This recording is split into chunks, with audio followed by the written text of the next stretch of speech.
Where it's the same story. It's just they just changed. Boom. Done. Bing.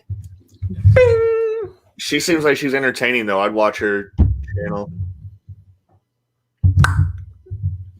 Yeah, she's cool. She's really cool. Like we just say that. Like, yeah, she's all right. I watch if I'm up late enough in the middle of the night or whatever, I'll watch Jade Nebula's streams. Jade Nebula. Yeah. Oh, your friend. Yeah. Hers are pretty entertaining. She's not on our she doesn't talk in our chat. Yeah, she probably has it off. Like notifications off for it. Yeah. Sometimes she like looks into the chat. I see like her bubble pop up. Yeah.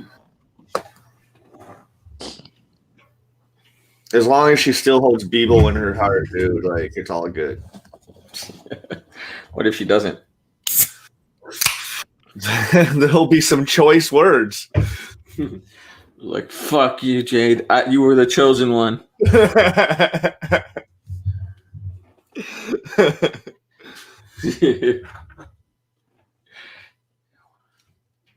When, what would you do if you were the chosen one?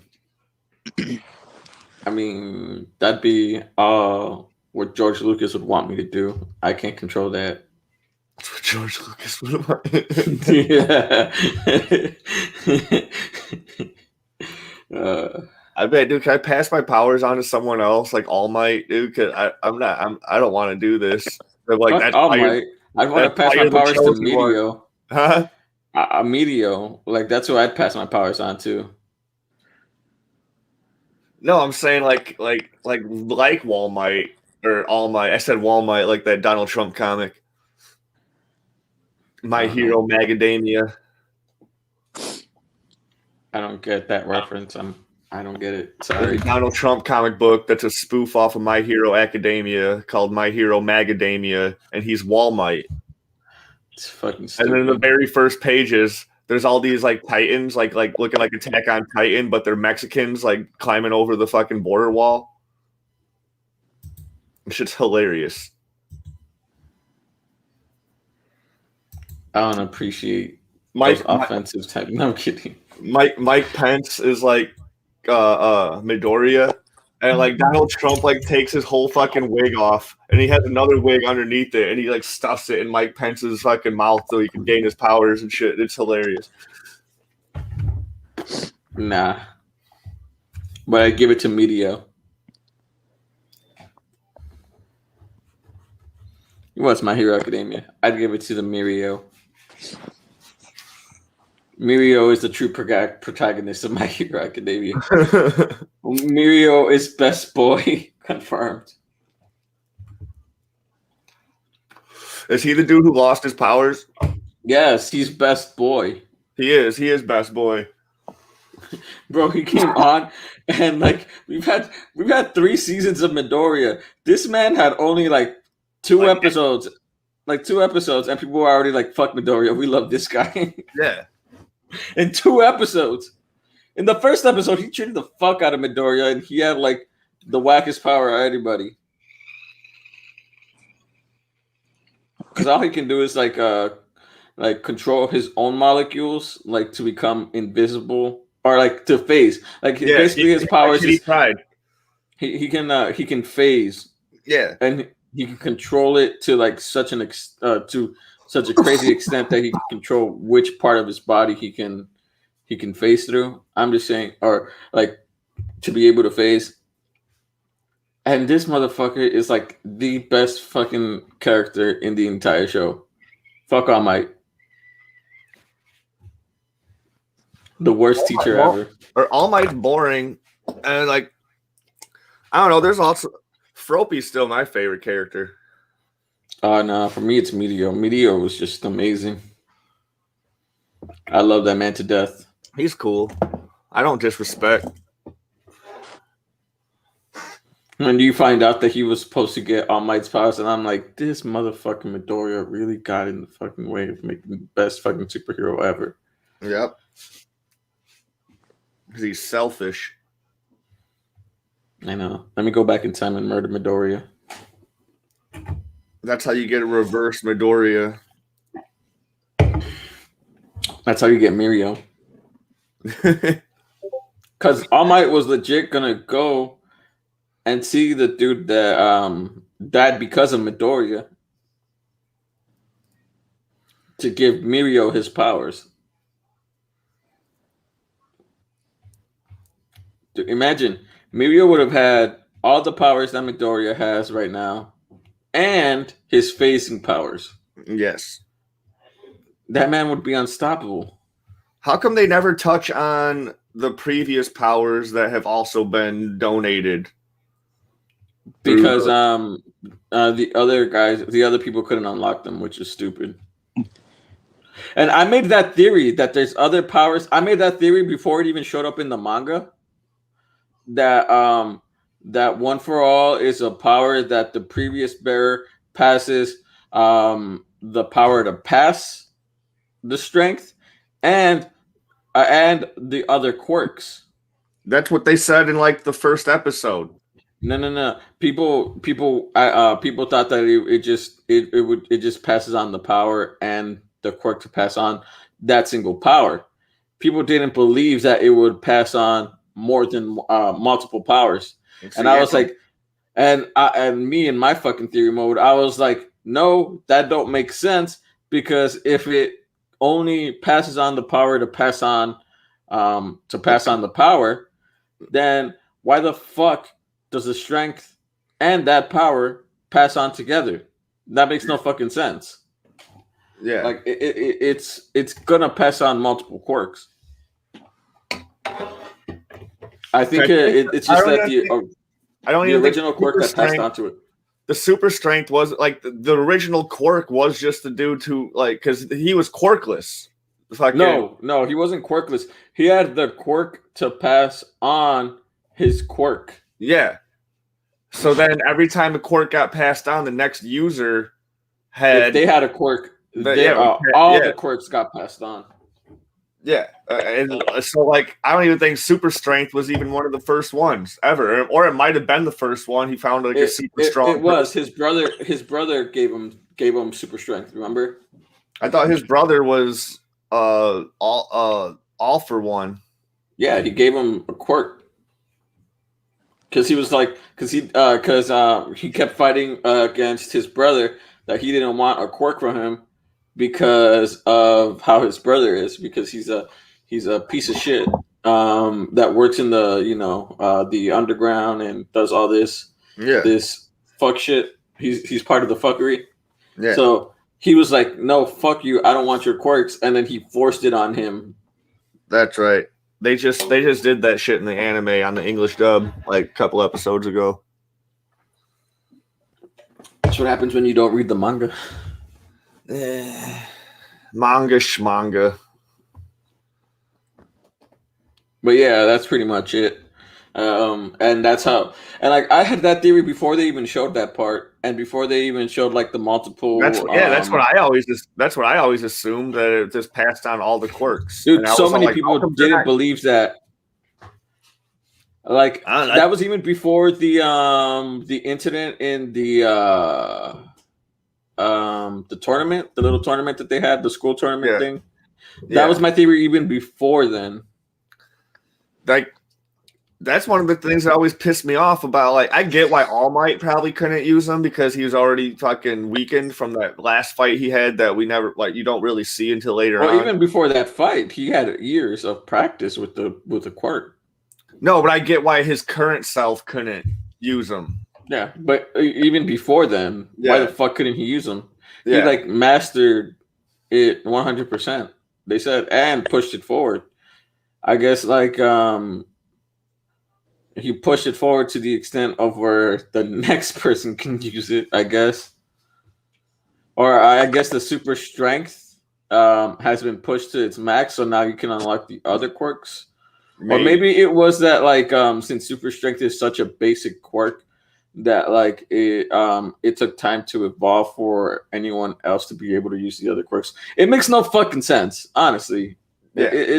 It's a cop out by the by the writer. Not gonna lie, it's like a cop out to give him more quirks because he's shitty with the super strength quirk. He's fucking stupid. Yeah, It took him a year and a half to figure out I can use legs. I can kick. I can have old girl develop gauntlets so I can flick better. Ugh. I swear. Figure it out, bud. Flicking was like, and then he's supposed to be the tactician out of everybody, and he barely figures shit out. And he has to be like fucking like led by the hand to the fucking answer. Cause fucking All Might was like, you know, you can use more than your arms, right? And then it took him like a full fucking day to realize, wait, he said I could use more than just my arms. My legs exist. shit was stupid. I was all like, yeah, you can kick things, dude. Like, and like, I don't get why it took him so long to figure out that he could flick harder if he got better equipment. Because like he started out flicking, like when he was throwing the baseball and he would use his finger instead of using all of his whole arm and whatever. And even then, he could just like do like slashing movements. Like he doesn't have to like punch. He could have like slapped, use slashing movements a little bit more controlled. Like, cause like use his legs to just work on his evasiveness too. Yeah. Like, oh, he was already doing that because he started moving like Bakugo. well, like yeah. Bakugo got pissed like this Season one motherfucker stealing my Midoriya- sweat. Season 1 Midoriya, besides him crying all the time, dude, he was like, you're like, oh damn, like, all right, this dude makes sense. But then as the story goes on, you're like, dude, this dude is the first fucking character in the fucking show. I shit on Midoriya all the time. I can't wait for Brian to get in here. We can shit on Midoriya when he gets in. What show is this? Darkwing Duck? My Hero Academia. Nah, no, just what? Darkwing Duck is amazing though. Darkwing Duck. I think Seth Rogen is. He's or I don't know if it's a movie or a show. I would like a movie of Darkwing Duck. I think I mentioned this in the last podcast, but he's doing Ninja Turtles and also Darkwing Duck. Dude, that's gonna be amazing. It's fucking character. We talked about it later, but yeah, I remember talking about that before. His character in Invincible is hilarious as fuck. We can talk about it later.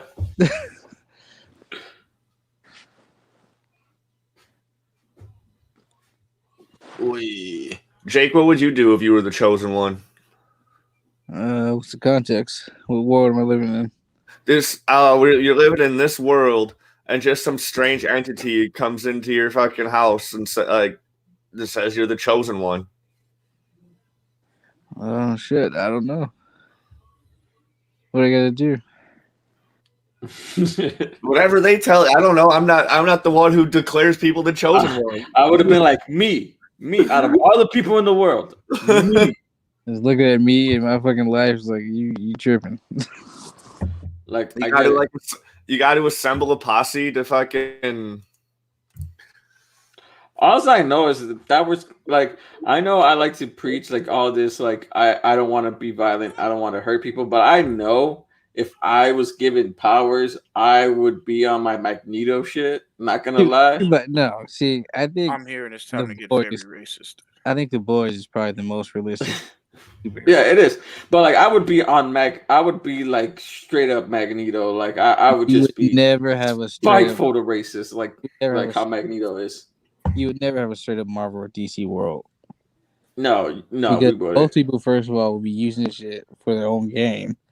Like super speed and shit. I'm going places. I'm not just thinking about. I think you're more likely though to have a Marvel outline world than you would a DC outline world, because most of the people in DC don't kill, and that's just hold their morality structure and everything else like that. Mm-hmm. Versus Marvel, period, they're reluctant to kill, but everybody got a tipping point, and they will grass nigga real quick once you get past that point. Like Kingpin getting unmade shot at. Peter was done, bro. Broke into jail, butt ass naked, and was like, "I'll shoot this web down your mouth and watch you choke to death, nigga." And I'm gonna let you know who it is. Dude, he freed everybody in prison just to watch him beat the Kingpin's ass. Yeah, that's fucking hilarious. Oh yeah, bro. You just like, look, watch me drag this nigga and let me know this is gonna be all of you at one point. Next nigga to shoot man. at Aunt May, letting you know you getting it worse than he about to, bro. Moments like you really can't fuck with Spider-Man. Those are No, you moments can't. that he just fucking around this whole time. You can beat Peter ass all day, every day, as much as you like. After Gwen died, though, you can't fuck with his people. It's over. Remember when You can't- Doc Ock took over Peter's powers? Like he realized how much Peter how much Peter hold back? Yeah, he was like, bro, he could have killed us at any moment because he accidentally put fucking Scorpion in like a fucking fugue state. Just he broke his jaw in one broke punch. his jaw by accident, bro. He was like, shit, I didn't put a lot of force into that. I threw it out there and everything. I didn't. He was like, My fuck, bad. Peter did this every fucking day? Tony, you might as well start the show so we can keep going with this. He was like, my bad, bro. You all right? Help me. I can't. Like, imagine just like becoming the person that you barely lost to and then realizing that they weren't even doing the fucking most. Since you're up over there, could you check to see if I got a cold one of those mango Pepsis in there? You start the show? Mango Pepsi. Not Pepsi ours. Slim, bro. Y'all should try them. Them bitches. Brian, You said there's not? Could you put... You think you can fit that 6-pack that's on the floor then up in there? Brian. Okay. Oh, I hear your son. Yeah, they're because they're talking right here in the same room. Also, Pokey's doing something for your mom real quick though. Could you take that up in there? All right. Also, could you grab me a mango Pepsi from the fridge downstairs? 'Cause I know there's some cold ones in there. We'll see.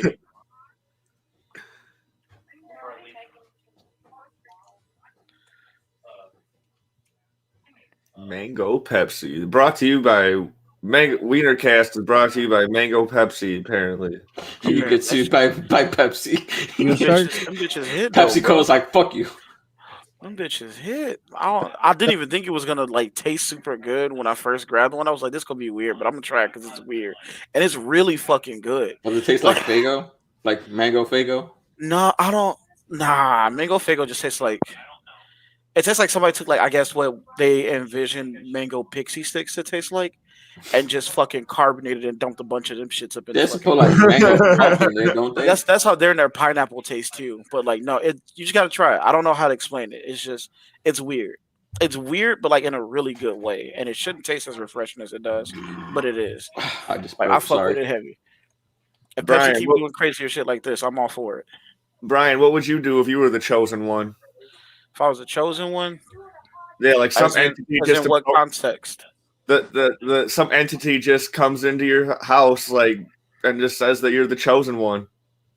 Like okay, but like evil, good, am I savior just of the world? Am I just supposed to do something? Do I get powers with this? What type of powers do I get with this? Like that's the question. I don't know. I'm not the person. There's a whole lot of franchises and everything. Like you the chosen one, but that's still just an everyday nigga that can get shot. And if that's the case, I'm minding my business, bro.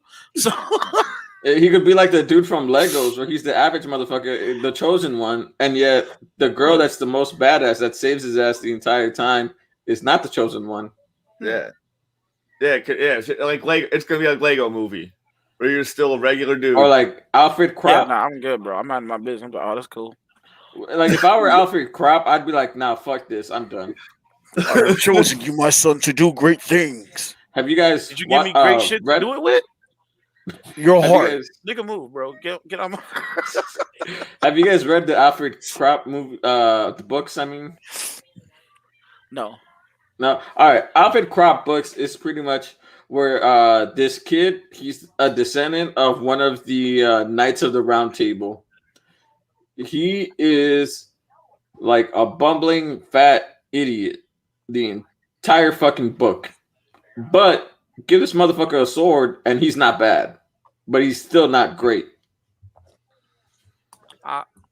See, if I could even live if you gave me that much. If you don't give me no type of special abilities and I don't get nothing else, but just, I guess, my decision making, then I'm going to decide to sit my ass at home. Also, I will say this. Everybody in Alfred Crop's life that he cares about dies. Oh, yeah, I definitely don't want that. I don't want nothing to do with that. Like any father figure, dead. Nah, Your shit. best friend dead. All right. I have Because a like wife, I have children. I'd rather not. Nah, I'm good, bro. like the dude that him and his uncle Rob turns out to be his dad. All right, let's get started on the podcast. That happens sometimes. I'm not just talking about in general. All right. All right, 3, 2. Hey guys, welcome back to another episode of Super Talks. Today we're going to be discussing Invincible, episodes 1 through 8, pretty much the entire season 1. We have my co-host here, Jake. Going on. We have Timon Weiner. We Hi. got Brian over here. I'm forgetting you guys don't have video, and I don't say anything. I just give up my pink fingers. Mhm. Also, He's I in- can't speak today, so I'm sorry about that, y'all. I fucked up that entire sentence. Yeah. All right. But yeah, That's we're going to be okay, we talking need Invincible trash. today. Yeah, Jake, so- you are the freshest in watching it, so do you want to start it out? Yeah, did you Well, finish? actually, he is because like I watched it again yesterday with Jeremy, but he still was more fresh. Jake just finished like the 8th episode today. Okay. It's just finished. Oh boy, oh boy. watching Yeah, I all- definitely want to hear what you feel, bro. Man, so it's like first few episodes were kind of like it was fine, but it was about I was just vibing with it. But then it shit got deep and deeper into Omniman shit. I was like, oh fuck, this is getting good. And then those twin aliens and Robot was doing that shit, and they brought back Immortal. And when he came back and was fighting dude, and then everybody finally saw like Omni-Man Huh? and what he did, and you're like, oh shit, wait a minute. And then he was fighting Mark. That was the last episode, right? He was fighting Mark. Give me a cherry one. Yeah, last episode he was fighting Mark. It's obviously animation, but you can feel all that emotion that I just been watching. Like, I don't know what they did, managed to make you really care about these characters. So I was just like, fuck, this is intense. Because I was kind of listening to what you guys were saying in the chats and everything, but I wasn't really paying attention to it. But you're right, this shit was kind of wild. Okay. It is. It really is. So the books, I'll say it hits emotional triggers more than Yeah. the show did. I want to say, but I want to say certain things the show did do better than the books, but in other things the books did better than the show. So it's like it's a mixed bag and everything. And I would say at this point, for as far as it is now, for like I want to say the first 12 issues, almost the first year of the book, is basically where the first season ends. I'd say it's worth giving it a read and everything and comparing the differences. But both are still like both watching and reading like worth it on their own and everything.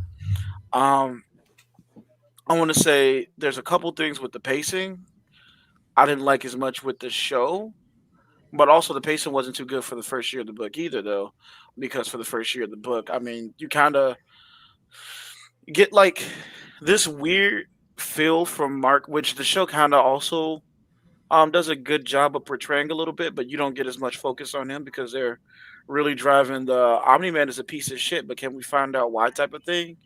And the show versus the books was just it was all Mark for like the whole first year, and Mark basically being like this blend of like I guess Superboy Connor and like fucking Peter Parker. So you get like this attachment to Mark and everything, but at the same time, not a lot of shit going on. But everything that is going on, it doesn't feel like anything's going on, I should say, in that first year. Because all of the shit that happens in that first year of the book does end up being really important and come back later on as like shit get nuttier and nuttier. And they kind of did also tease that a little bit in this. So that being said, though, the only thing that you get in the books is like first episode, Guardians of the Globes are dead, but you don't know that it's Nolan that did the shit at all throughout like the whole first year of the fucking book. And then suddenly, when Nolan snapped and beating the shit out of Mark, that's when he's like confessing, or I guess Immortal woke up because of the Molar twins and ran up on Nolan, and Nolan had to basically drop that nigga a second time in front of Mark, same way he did in the show almost. But then that's when everything pop off. Yeah, and that's when you get like, holy shit, Omni Man killed them niggas, and then he starts to beat the dog shit out of Mark. Now this is where the show did better though. That train scene, Yeah, the fucking train, and like Oh my basically god. destroying Chicago. Like he that basically train. did make Mark like watch some people die in the books to prove that he can't save everybody and he can't stop him. So you might as well just join me and listen to what I'm saying. Look how fragile they are and everything else like that. But it was nowhere near to the extent of what it was in the show. The show was like, "Nah, we kicking this nigga to 1,000," and I guess they had to because they showed you episode 1 that Omni Man low key was ass, like he's a piece of shit, like he's a terrible person and everything. So they had to like step that game up whenever it came to the big reveal and all that shit. And I'm loving the memes and everything. It's like somebody who's been like a big fan of the books for years. I'm glad to see that it's getting this type of hype and everything because fucking Invincible shits on the Walking Dead by leagues from anything that Kirkman put out. And Yeah. like I actually feel like Walking Dead might be the bottom of the barrel for him. But he don't finish a project for shit, and Invincible's the only thing he fucking finished. So, and it took him forever to do that. So like I think Astonishing Wolfman is also really, really good and it was going somewhere, but then he just basically gave up on that too. So I'm glad that Invincible's gonna be picking up the way that it did right now and niggas love the way that they did in the Amazon show. But I do got That some gripes with it as far that as the Amazon train, production team go. that train scene hurt so much. Bro, the It trauma. That That's shit was the crazy. trauma. That's like I was that just whole like, fucking God the damn. whole And he put him scene they face. fighting. I just had my mouth open. I was like, holy shit! Piece of shit. You know what he did, but it's just like, damn, this is your son, bro. That was brutal. And the fact when Like, he was holding up the building and had the lady in his hand also, he's telling me it's okay, I got it. But he still fucking died. I was like, oh man. and he was holding onto her arm still, and then like you see that her arm is just cut off from her body.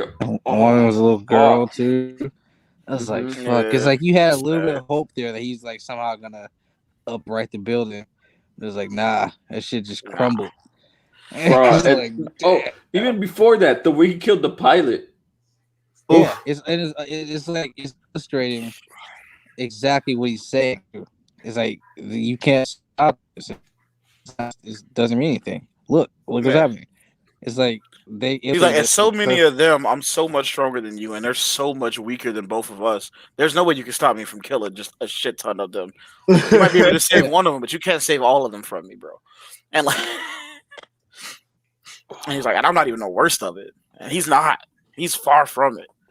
I think like 5, as far as the comic books go, 5 Viltrumites that are stronger than him.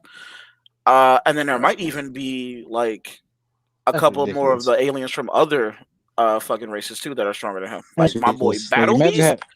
imagine having Battle Beast. Imagine having Boy. 5 people strong. Imagine having 5 people stronger than Superman on the same team. Yeah, and just jump that nigga for no reason. Like, what did you do?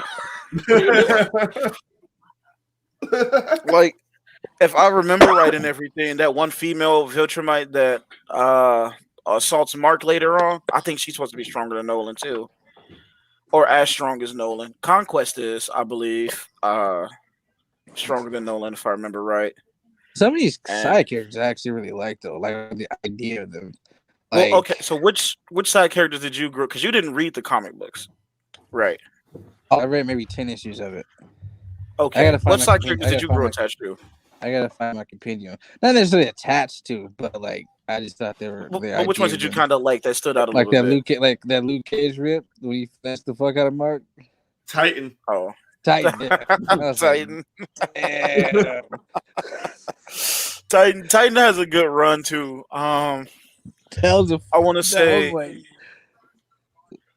That was Oh, my fucked. I was like, damn. no. But he's pretty dope. I like Seismic actually. Weirdly enough, the idea of Doc Seismic, not the design, but the gauntlets and the name. I Yeah, think. Doc Seismic is fun. Yeah, he just I looks stupid as fuck. He looks dumb as fuck. Yeah. If somebody But else is like, He's I a can fun see Doc character. Seismic. I can see Doc Seismic as like a DC villain or like a Marvel villain. So like I guess that. the best way to think of Doc Seismic is probably like Dr. Light, where Yeah. he's kind of like a jokey character, but if shit popped off, Dr. Light is not a nigga you really like want to be fucking with because it's Yeah. go get really messed up. Like I guess the best way to explain, and people don't know this too, that the only reason why Dr. Light is as jokey of a character as he is right now is because he got to a point where he was fucking up the Justice League so bad, Superman had to lobotomize this nigga. And that's why he kind of a piece of shit. But other than that though, Dr. Light is a fucking terrorist, bro. All He's a right, problem and a half. wait, guys, going back to that final episode of Invincible, Mhm. when he told Mark, "I love your mom, but she's more like a pet to me," bruh. I was like, this man legit said that, and she heard it. That shit hit the same the second time I heard it because I watched it twice. I watched it by myself and I watched it with Jeremy yesterday. That shit hit the And same. what's crazy is that throughout the entire show, they looked like they were in a strong, loving relationship. No, hell, And not then- the second time you watch it, dude, because you can see like the sternness in his voice when he's like, "Honey, just fucking trust me." No, but that's when she was already suspecting him. But before Right. she was suspecting him, Like it was like a really like loving relationship, and then you get to like everything falling apart, and then you get to that scene. It just like I'm pretty sure like on second watch, it just makes you feel like Omni-Man's an even more piece of a shit. Oh yeah, for right. sure. So like when that scene dropped though in the book, keep in mind. So all right, and this is what I say that they kind of had to go all out to show how crazy Omni-Man was and like Mm. the show versus the book. And the books though, the whole time Omni-Man's cool. Like, you know, Omni-Man is actually playing that superhero role that he's bullshitting on the show and everything in the books. And then shit pop off and he's like, yeah, fuck your moms. I only used her to like try to test to see if we can breed with you guys. And, you know, I love her, but like, again, more like a pet. So I guess I was watching it. He was like kind of dragging out that line where he called her a pet. So I was like talking to my wife as we watching everything. I was like, no, this ain't nowhere near as bad as it should be. Like he's not saying the fucked up shit that he should be saying. Then he dropped it. I was like, nah, never mind. There we go. Oh, and even after that, while he's fighting Mark, and Mark is still resisting, he's like, "What's another 17 years? I can just make another one." I was like, Just "Fuck." beating the shit out of Mark while going ham. So I'm just like, fuck, bro. I can picture every son, like every dad playing this for their son. This is what happens when you step up to your dad. Bro, she went to this world to take you out. Oh my god! I was Crazy like, boy. this man is just. Oh man, it was just a What's total. all this for? What all would you have in another 500 years? Still, I would have you, Dad. nigga was like, oh, that was cute. I gotta leave. I can't kill him. So is he attached to him? Actually, that's why he left. Yeah. Do you want the real answer? I mean, yeah, you don't care much for spoilers, or do you? I'm not gonna read any time soon. So Nolan genuinely loves the fuck out of Mark and his mom, but he don't know how to fucking express it at all because Mhm. that's not how Viltrumite's built. He's literally Vegeta.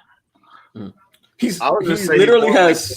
I was gonna say they're more like the Frieza Force than Vegeta. Nah, it's I definitely want to say Vegeta. he's definitely all around Vegeta and everything. Like Yeah. Vegeta. Only thing is I would say that he didn't want everybody else to realize that he was a murderous piece of shit that'll clear a planet all in a heartbeat. I don't You even remember want when? Vegeta from Saiyan Saga would still lay hands on Omni-Man and everything. Though I want to also make that presently known. But You remember when Vegeta beat the shit out of Trunks, and then he was like, "All right, we can go to the theme park." yeah, like it's yeah, could you? What? so what? No, go ahead.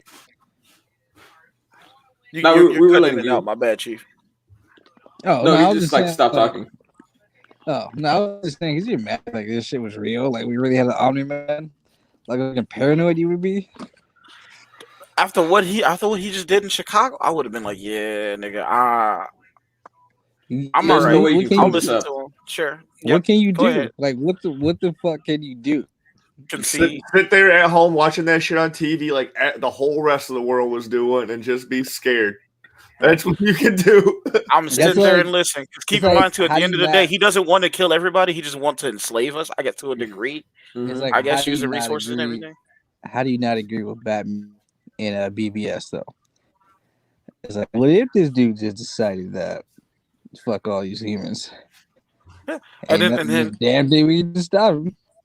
And good thing too is that look, here's the problem too with Batman and BVS. You got to go like, yeah, you got a point, but nigga, what can we do? Like, do you really like? Okay, he's like, what can we do? And then if Batman don't got an answer right there, which he usually doesn't, and most of the comics and everything where he's going against Superman, he was like, well, if I get lucky and hit him with some kryptonite, and like start off like if I pop off first, and we don't got to worry about what he do. But it's like, what if you fuck up? Now you just pissed him off. Now what we gonna do? Now we don't got the chance to sneak up on him because you just pissed him off, Bruce. So is it really worth it, or do you just want to like wait until after he already snaps off and everything? Like, do you want to give us time to figure out a way to actually take care of it? If you really look at it, if that happens, though, I agree with this. How much is Wonder Woman to blame? 100%. Yeah, it's like there's no fucking way you should not have been. Every single bit of it. And you got to think about it. Like every iteration where they fight, usually Batman only really like hurts him a little, and Superman's just like, "I'll let you have this."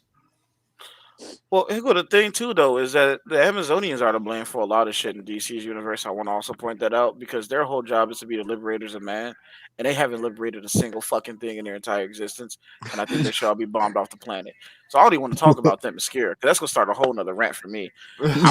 I've been burning through a shit ton of Wonder Woman comics too, and basically Wonder Woman should get the exact same question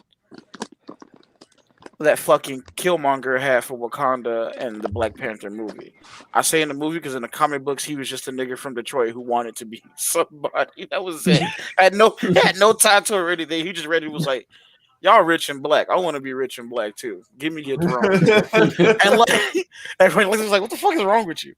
So that's why I want to make that very known.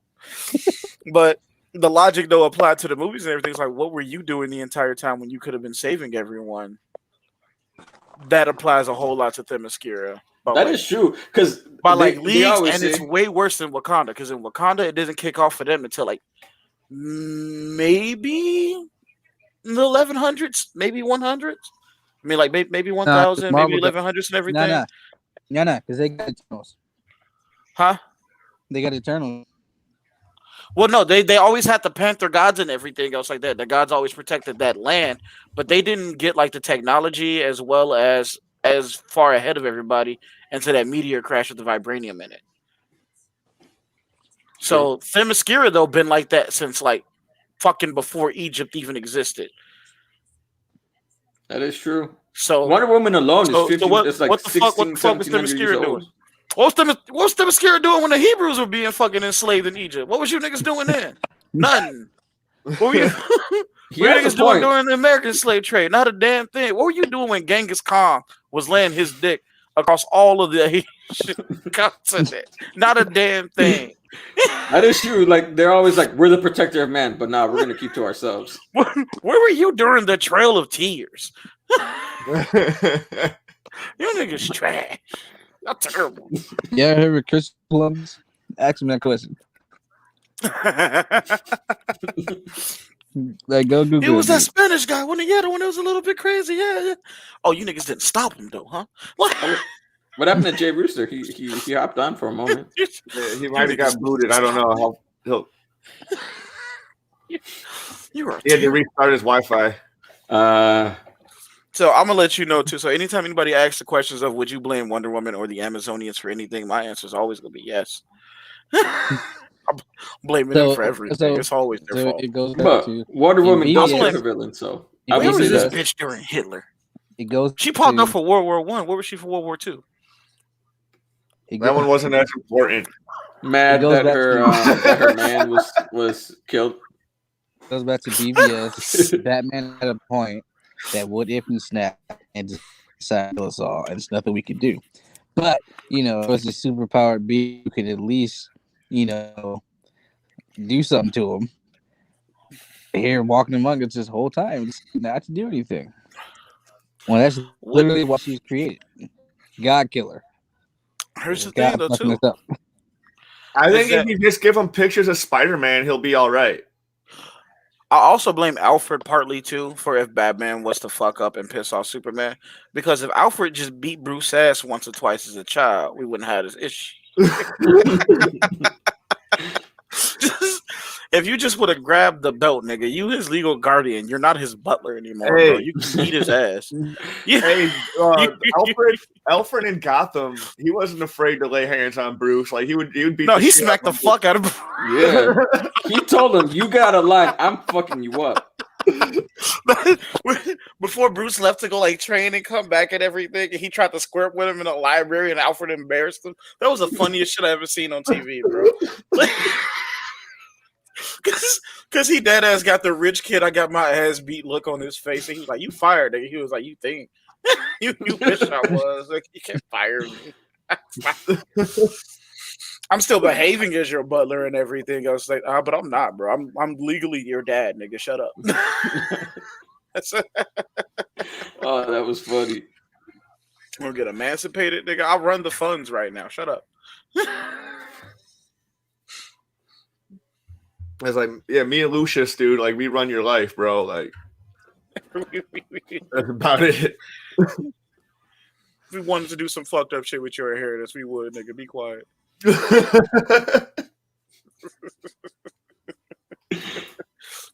be lucky it's us for a reason.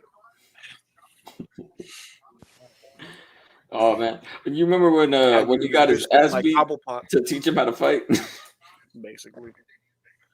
But okay, so that's kind of diverting a little bit. I'll talk. Yeah. But now, okay, now let me tell you what smoke I got with Invincible though. See, because I love the show. Yep. I got a couple gripes. For a couple grapes. Excuse me. First one.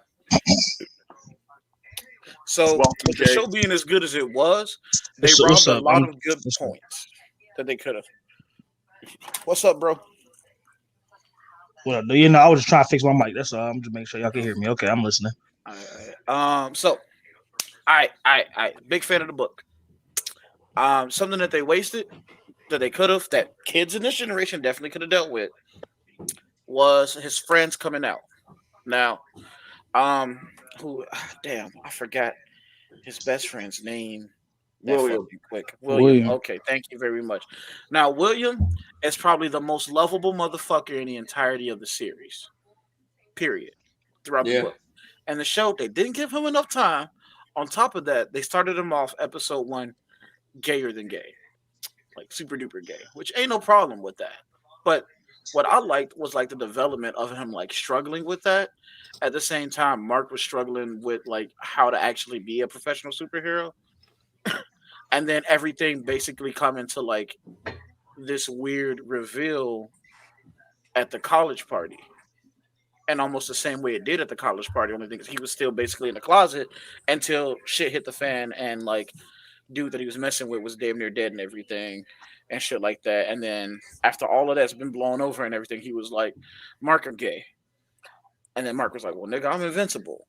And it was like, bro. And then they all got over it like really quick. And that's how they used that like as a bonding moment. But it was also like a really powerful scene in the book. And I feel like the show wasted that material that would have spoke to a lot of people at the time. That would have been good. Yeah, it would have been. Yeah. It would have been really fucking good. And they solved it by throwing the fly. What's up? Yeah, because he's already talking about having sex with that dude. Yeah. By the time he got to him, so. Bro, I felt bad. I felt bad for him. I was like, damn, he lost the one of the best dudes in the entire show. Like, and he was gonna like become his boyfriend. They were gonna go to the same college and all that shit. And I was like, damn, this would have been like a great relationship. And then it got fucked over. Right, and he was, and in the books too. He was like the main reason him and William were super close to, is because he was like the guy also giving William that support to come out. Mm-hmm. You know, and everything going like, you know, what's a whole lot more pain dealing with it, shit like that, blah, blah, blah. That dude was a voice of reason. So that dude was just as sweet in the books as he was in the fucking show. Like, he would love the nigga as well. Super Chad, as that was him right there. Yeah. So I feel like that was a drop the ball right there as far as the production teams go, because that would have been a good scene and everything. And we wouldn't have needed as much filler as we needed out throughout the show. For just those 8 episodes and shit like that. It would have been something directly from the comics that would have been just some really good material that kind of got dropped along the way. But that's fine. But I did want to see more of William, and William Chicken was is great. big. Yeah, because Chicken is even during cool. like the slower part. Oh, sorry, my bad. Good, good. And I was gonna say even during the slower part and everything, like the comedic bits that kept you entertained, for like the first part of the book was all William, and we didn't get a lot of him during that. True. Uh, but what was you about to say? Oh, my bad. I was about to briefly bring up the other team, Monster Girl and the Black dude. Who was it? Was it Team Force? That was it was Nah, Team, and then Team talk the about the new new globes Guardians of of the the Globe. Guardian. Yeah. Yeah. The New Guardians. So who's the one that cheated on was Eve? What was his name? Rex. Rex. Rex. He got on the team. Right? That was him. Yeah. He's So- basically like Gambit, right? Yeah, so he was Yeah, cleaning pretty up the much. blood in the last episode when he's cleaning that blood because he's like, we earned this. Yeah. That dude Yeah. stopped him. He was trying to stop him first, and they had to get the other team. Nah, like what's the point of that? Like just Just showing that because they the had whole his idea back. was they were all acting individually. So no, like, I guess he was trying to be just like really unreasonable and like act like he's really about to step with Rex, and everybody was like, we done been through too much shit together to let the nigga from the old team sit here and continue to shit on us just because he's on our current team. none of that. So they was like, them about to jump him and everything was them proving the point that they were still like unified. but it's just like an unnecessary step, and it's like it did. you could achieve the same thing by him starting to clean the blood and then the rest join him. I mean, you could already tell they were united and stuff. So like it definitely Because was of needed unnecessary. conflict. Yeah. You gotta add in Yeah, so, like, the little edge. You gotta add in the edge and flavor just to make like I it thought it was more gonna be he started cleaning impactful, the blood. maybe. I thought it was gonna be he started cleaning the blood, and then the rest will start joining him, and like you would see the same thing. Yeah. Is it me or does that dude look like Lex Luthor? I think what happened too is I think that also repealed a little bit of Rex's character as far as the show goes. Because spoiler for anybody listening to this, and I hope y'all mute yourself for just a little bit. Because I'm about to speak on that nigga Rex. So I hope y'all don't like him. But Rex dead. So the thing is Rex becomes a little bit more human right before he dies. And I guess more likable and everything. You actually get like the other side of Rex, why his background was the way he is, why he's as impulsive as he is, and shit like that. You don't get to a point to forgive him for what he did to Eve, but it's still like, Rex is a likable guy. Then Rex dead. If I remember right too, because this was something else that I wasn't sure I was if he did. expecting his death. Not gonna lie. Yeah. Ever since I saw him get cloned, I was like, oh yeah, he's gonna die. Yeah, so here's the thing too. I don't think they revealed that Robot had cloned him either until after he died in the books. But I might be mixed up. Because now keep in mind too, like this is still kind of early on in the book, and the book went on since like 2003, 2004, or some shit. It's old as fuck. And it's been years since I've read it. So if I remember right though, I think Rex revealed himself. I mean, or Robot Rex, I should say, revealed that he cloned Rex the whole time and used his body after Rex had died, because that was the thing that had freaked people out. And they was like, "What the fuck is Rex doing back?" And he was like, "It's not Rex. I'm Robot, nigga. What's good? I took his body." And everybody's like, "What the fuck is wrong with you?" Like that was everybody's immediately like, "What the fuck? Why would you do that, bro?" He was like, "What?" That's a weird When monster. he did it on the show, I thought he was like, did he like Monster Girl or something? Like, is that why he did it? So yeah, they don't even reveal that he likes Monster Girl until like they do like this weird big arc where him and Monster Girl got like caught in that Vraxian dimension shit. The like people who kept on invading the time was different for them. They were over there for like ever, for like a couple hundred years. But because they still were moving in our time, they didn't age in the Vraxian period. And so they didn't reveal that the whole time Robot actually did that for her until they got stuck ever there. And like it came like this whole thing where they had like a little button romance. Then they got together while they were all in the Vraxian thing. Then they went to war while they're in the Vraxian thing. Then they got back together. Then they got out. There's a lot of shit happened. It's crazy. That shit was But weird because mentally that man is like 30 years older than her. No, she's 25. no, yeah, He's he's in like his- a couple years older than her. Oh yeah, he's 10 years older than her because he's in his 30s, I think. No, Yeah, he's he's in 30 his 30s. flat. Yeah, he's 30. he- Oh, okay, yeah, so he's not like even- say, actually no. I think I think no, yeah. At this No, point, he did say he's a 30-year-old genius. I know at Blah, this point, blah, blah, Robot's when he- 27. He's near 30. Yeah, he's not even 30 yet at this point in the book, and she's actually supposed to be 25, 26. Yeah. Yeah, so Hmm. like he's not like decades older than her or Oh anything yeah, else my like bad. that. I got it Yeah, confused. he's 30 at best, and she's supposed to be 25. So that's not She even like, she only de-ages physically. She's still mentally all there and shit. yeah. So I don't know where you got all that from and everything. I That's don't just know. all that happened even me. I think I'm It's just still thinking of weird. like the Still squishy weird. looking body of his. It's still weird because she's still a She kid. still has a child's body. Yeah, it's still weird. So I Well, don't know. yeah. Well, because he still had a baby's body. It's still kind of weird. I don't Yeah. know. See, so to him, he don't see it that way, and that's what's supposed to be what they're supposed to be basically driving is that I guess they were omnisexual. So what you're So saying and is that they're AJ. gonna get more into other stuff too, though, as far as the show goes on and everything with some of the other races and aliens that they introduce and shit like that. But that was supposed to be the idea behind it. Okay, I can see it then. So it's kind Because of like he's in like love with Monster Girl, whether or not she's in like the little girl body or in her big monster form. so it's kind of like Tomorrowland when George Clooney's character was still in love with that little girl robot. Yeah, a little bit. That was the weirdest It's, shit ever. okay, I'm just gonna give you an example and everything though. After he got his new body and everything, he clapped Monster Girl cheeks while she was in monster form. What? While she was stuck in monster form, drilled her shit into annihilation, got her pregnant in monster form. Giant green Shrek penis and all. God damn. He made her way. He blew her shit loose. So Wait, he was able to Oh, get it's an cool, erection? Oh wait, yeah, he's like 13, right? oh, okay. So here's the Physically. thing too. Also, his body was not as young when it came out. I think it was maybe the same age as Rex, roughly, probably just a couple years younger. It was not that tiny when he came out. I don't believe. Let me hold up a second.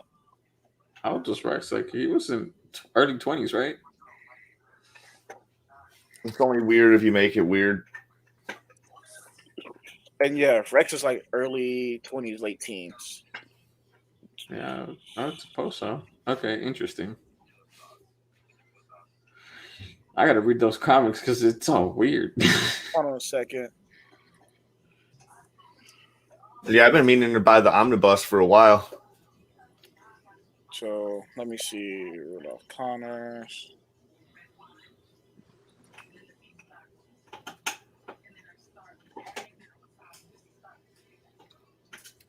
Hey, was it me or did Cecil remind you guys of the dude from Men in Black, like the dude who assigned all the missions from that Men in Black cartoon? Yeah, because that was okay. So my bad. Real quick, just real swift back on the body. It was a little bit older than what it is right now in the show, and that's what made it so weird that he was like so close to Monster Girl and everything because it just ended like a grown ass man with a little girl. So I guess to try to make it a little bit less weird, at least it's supposed to be a little boy with a little girl when you see it physically, but mentally they're both like way older than that, and that's what's supposed to be the idea that he's trying to push. Yeah. Okay. But I'm not gonna lie to you though. I mean, it's gonna sound weird. I don't know how to make it not sound weird. You can't. It's gonna sound like I'm supporting something that I would definitely kill a nigga over. Go. Yeah, But- it making it sound like age ain't but- nothing but a number. But the idea of, well, technically for them it's not, because again, she's been Yeah. around for over 24, 25 They're years. right around the same Yeah. age. They're right Yeah. around the same age. It's Yeah. just that And it's something that's making her body physically revert aging. yeah. So it's not saying age ain't nothing but a number and everything. It's just saying that my age is way older than what the fuck I look, and that's just more of a physical thing. Dude, It's literally the niggas that like were complaining about Uzaki and everything, saying that that promotes pedophilia because the bitch is short with big titties and everything. Those like, but that's still a grown ass woman. How does that promote pedophilia? True. Just a short girl with big titties. Those exist in real life. Yeah. I don't- She remember you know Shibuya Kaho, right? Yeah.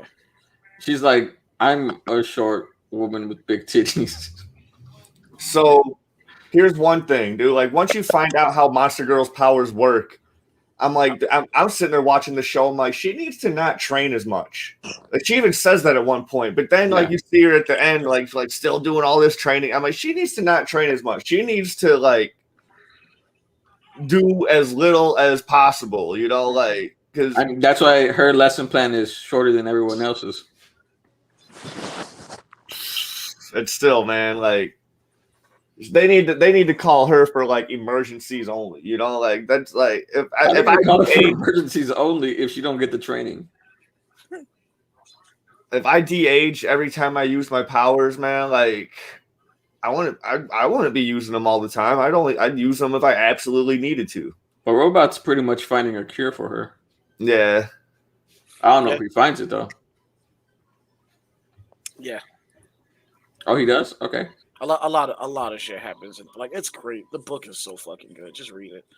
I guess I don't even How know many how chapters to in explain that? and everything. Just the what, like how many issues is it? Yeah. If Sorry, I I'm thinking I manga think it might be form. like I think it might be 124. Let me Okay. see. It's not too bad. I thought it was like 300 for some reason.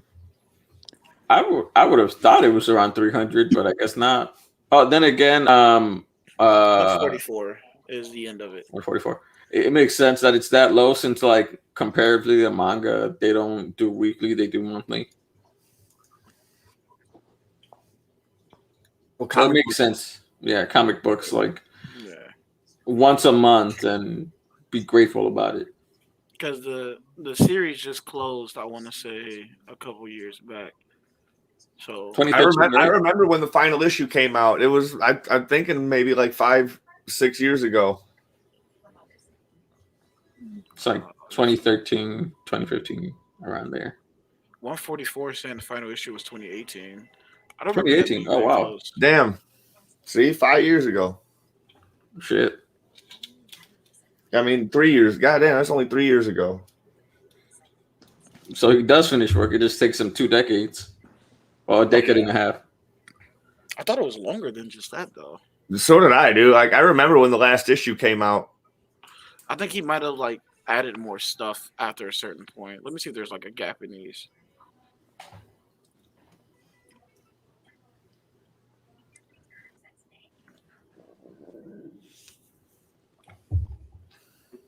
So my thought on the first episode of this show is I was like, oh, Omni Man's being controlled because of the way he just hit the floor after he was done killing all of them.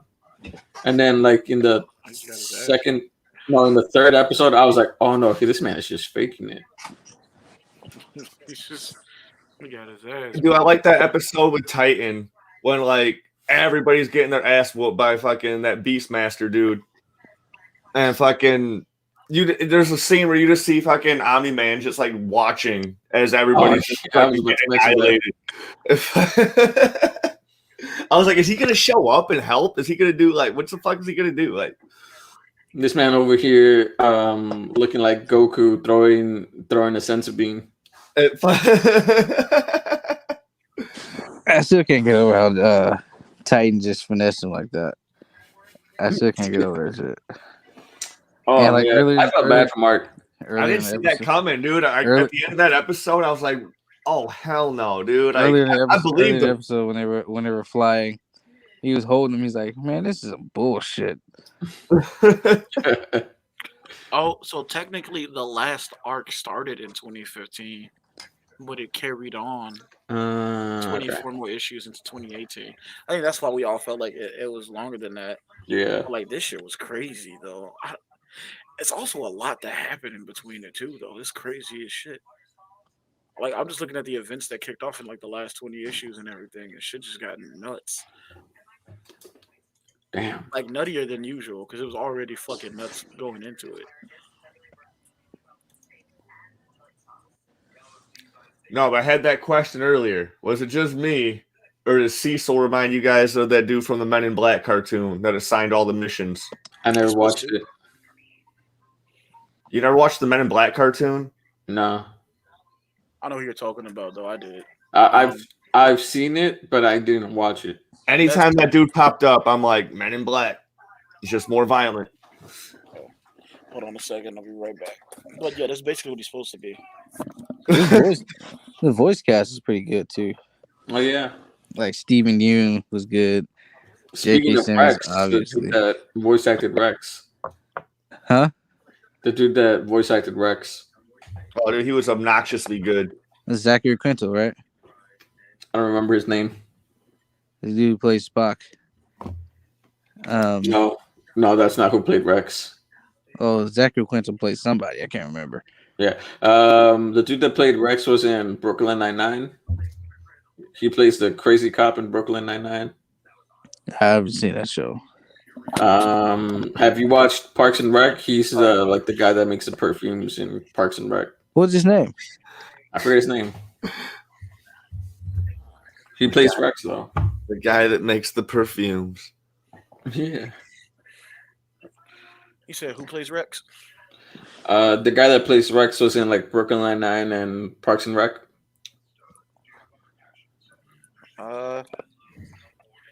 He's good, honestly, for Rex. Rex was obnoxious. Oh, Jason man. Jason Mantzoukas. Yeah, Mantzoukas. Yeah. Mantzoukas. Yeah, Jillian Jacobs was Eve, and there's Zazie Beetz is Amber, and Sandra Oh is the mom too. So I'm waiting to get into my second gripe of this. By the way. Oh, I know. We can get into it. Can I talk about what I'm about to say? And I know this wasn't Kirkman I did to do it either too. So I'm gonna let Kirkman slide on this one because Kirkman hate this trope too, and everything. Fuck Amazon, bro. This is all Amazon production team that did this for pushing the angry black woman stereotype. Oh, Amber. Yes. Yeah. All right. Here is what I'm gonna let say. her stay a non-fucking character if they were gonna do that.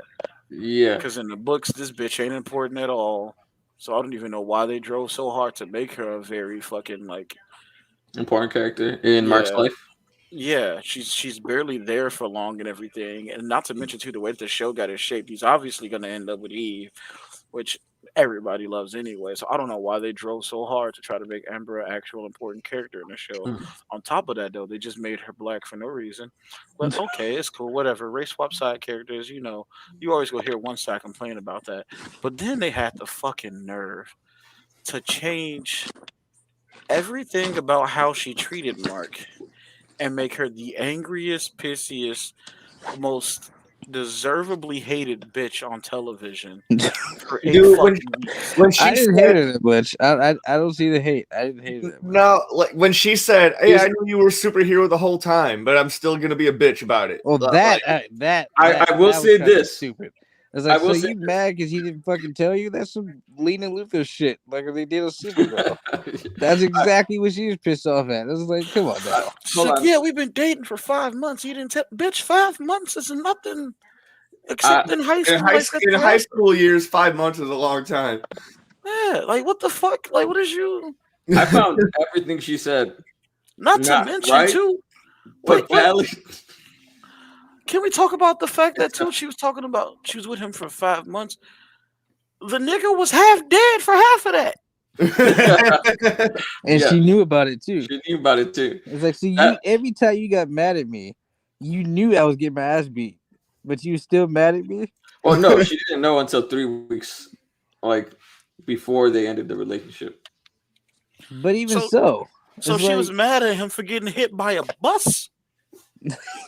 No, she wasn't mad at him for getting hit by a bus. That's right. She was mad before she knew. She was mad before she knew. No.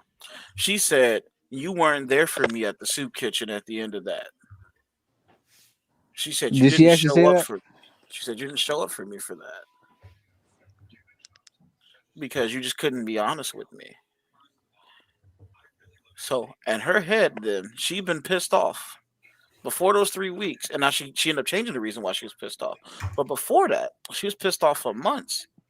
when she thought the nigga got hit by a bus on his way to her. Well, it wasn't just a bus; it was the other So moments. there's no saving grace for Amber. It's either she was mad at the nigga for She's nearly gonna dying and getting hit grow by a up too. bus, or she was mad at the nigga for nearly dying trying to save that same fucking soup kitchen. She's gonna grow up to be an archaeologist, Digging up shit. digging up the past. Lying about it.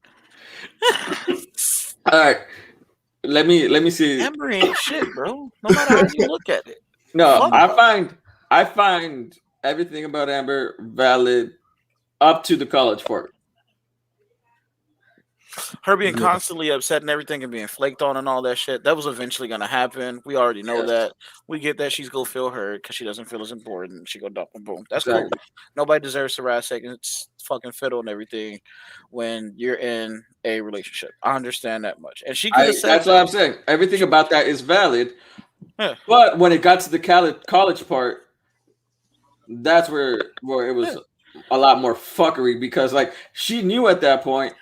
And she was like, she should have been, and then she went off on him for knowing that he's the superhero. And I'm like, okay, that's where that part's not fucking publicly embarrassed this nigga for no reason, knowing that he just saved her ass. Literally, just saved her. To another dude. And William basically got his boyfriend turned into a cyborg, and he's not even that mad at him about it. He's all like, it happens. No, he was heavy. Even worse too, when William pulled up to talk to Amber and everything so that they can go talk to Mark, she immediately started shitting on him then. She's a terrible person, bro. She's terrible. That's where like the writing really fucked up with Amber. She's terrible. Everything up to that college scene and everything, that episode right there. Because everything before that point, everybody was like, oh, I kind of like Amber. And I do like that they gave her character more character. And it's like, I don't care about them changing her to black or not and everything else like that. This was speedrunning Felicity character tropes. Yeah, and everything. But it's like, this makes sense, though. We like this character up to this point. Then the college episode dropped. And you're right. That was the episode. And it was just like, yeah, all this build up. We don't know what the fuck we doing with it. We don't know how to write black people. So we're just going to make her mad. Yeah. Like, the thing is that when she found out he got hit by a bus, she was... Like she was like, "Oh, you're okay," and he was apologizing that he couldn't make it, and she was like, "All right, I'll give you another shot, but just don't be flaky anymore." And I guarantee you this, and I wish that we had some type of real pull to get a celebrity on here. I guarantee you 100% Kirkman was against the idea of that shit going out that way. But somebody in Amazon's office had already made the decision to go that route and was too stubborn to back off from it. And they were just like, we do it with all our other shows, do it with this one, And it was like, either do it or we don't do anything, And then like, I guess we just gonna have this black person that they hate. I hope they don't think I'm racist because this ain't my fault. And then boom, Twitter got to that episode and niggas went off. Don't you find it weird that like she came to his house and he just took her back like nothing? Yeah. That was weird. I'm like, really? She went off on you after knowing, like, we get that you were an asshole for like continually being a flake and not telling the truth because you still wanted to make the relationship work, but you didn't want to tell her the truth. We get that is an asshole thing to do. But if she found out and then goes off on you, that's like a 50-50 trade-off. Oh, did he actually take her back, or did he just like call peace with her too at the end of the episode? They made out. They made out at the end of the episode. When you're 17 and you just suffered severe brain damage from getting your ass whooked by your dad. And the trauma from seeing those people getting killed in front of your eyes. You just want a hot girl by your side just to at least front when you're walking down the halls during school and shit, like. Well, he could have had Adam Eve. You saw how happy she was when he said she don't go to school anymore. Bro, they were hanging out. When him and Amber broke up, and you saw how fucking happy she was when she found out that him and Amber broke up. There's a little smirk there. Come on. Eve is a bad. So I'm seeing. And he did have a Matt Hard on for Eve before Amber pulled up. So I Yeah. am seeing all just this Amber slander now. I did not even realize people hate you didn't see the Amber slander, bro? because I wasn't trying to look at. I didn't want to look at spoilers while I was watching it. You So should now have you- you should have so now realized you're it openly from the looking- leak chat Yeah, when we were bro. talking about Amber. I told That you I shit wasn't was really off. paying. I told you I wasn't paying attention. Somebody Yeah. did like the point of view. You are Amber Invincible as like the plus sign to the soup kitchen and the negative to the world. Fuck everybody else, nigga. you didn't come to my soup kitchen. It's like, wow. And I get that that's something important to you. That's whatever. But the nigga was dying though, bitch. Like, But she didn't know that when she found out He he was was dying. dying. She forgave it. She forgave it once she found out that he got hit by a bus. He told Titan, man, he's all like, man, we got to make this quick, dude. I got plans. bro, the Then whole fucking Battle Beast came out of nowhere and beat the shit out of his ass in Battle front of his Beast, daddy the whole- too. There's people. wait. I want to say this too. I bet everybody felt that one scene though during the argument, or that one moment in the argument between Mark and Amber, where she was just like, "I know for weeks. I was like, I'm just mad that you kept lying to me." And he was like, "It's a fucking secret identity." Oh, Yeah, yeah. I know That part, everybody had to feel that. I get it. Like I get her. Like they're teenagers, so like I find her emotions to be valid, but she is not right at all. She is wrong. Like that's why I say she is valid, but she's wrong. I was like, I think it's my father-in-law. Yo, you guys made it home safe? Oh. All right. But yeah, like I said, she's like her points are valid that she All wants right. to feel I'll talk to you like later then. Love you, man. part of his life, respected, and a priority. But at the same time, when you're dating a superhero, but you don't know you're dating a superhero, that's where it becomes like, I don't know if I can be fully on your side, but I understand how you feel. Yeah, but then when you find out that she knows for a while now, it's like, Yeah, like that's like basically she realized when they were on that college trip, like a little bit before they were like a week before the college trip. No, she said she knew for 3 weeks, and they weren't on their college trip that long. They're only there for Yeah. like an extended weekend. yeah, they were there for a couple days. Yeah, Yeah, so she had all that time to process that, and she Yeah. knew fully well who he was and what he did, and so for her to go off Like while that? while the McKenna men are attacking, it's so stupid. It's so It's so dumb. Yeah. It's so dumb. She chose that moment of all moments to go the fuck off and embarrass this nigga in front of the entire campus too. On top of that, Yeah. like, You're oh no, you fucking ran for your pussy. life. And she's In like, front of "No, his bitch, I wouldn't best take your friend help." and his best friend's man. Well, his best friend had just found out he's invincible, so he's gonna Yeah. let like he's like, all right, that Yeah, his best friend. she can his say best what she friend wants, didn't dude. even I know you. Yeah.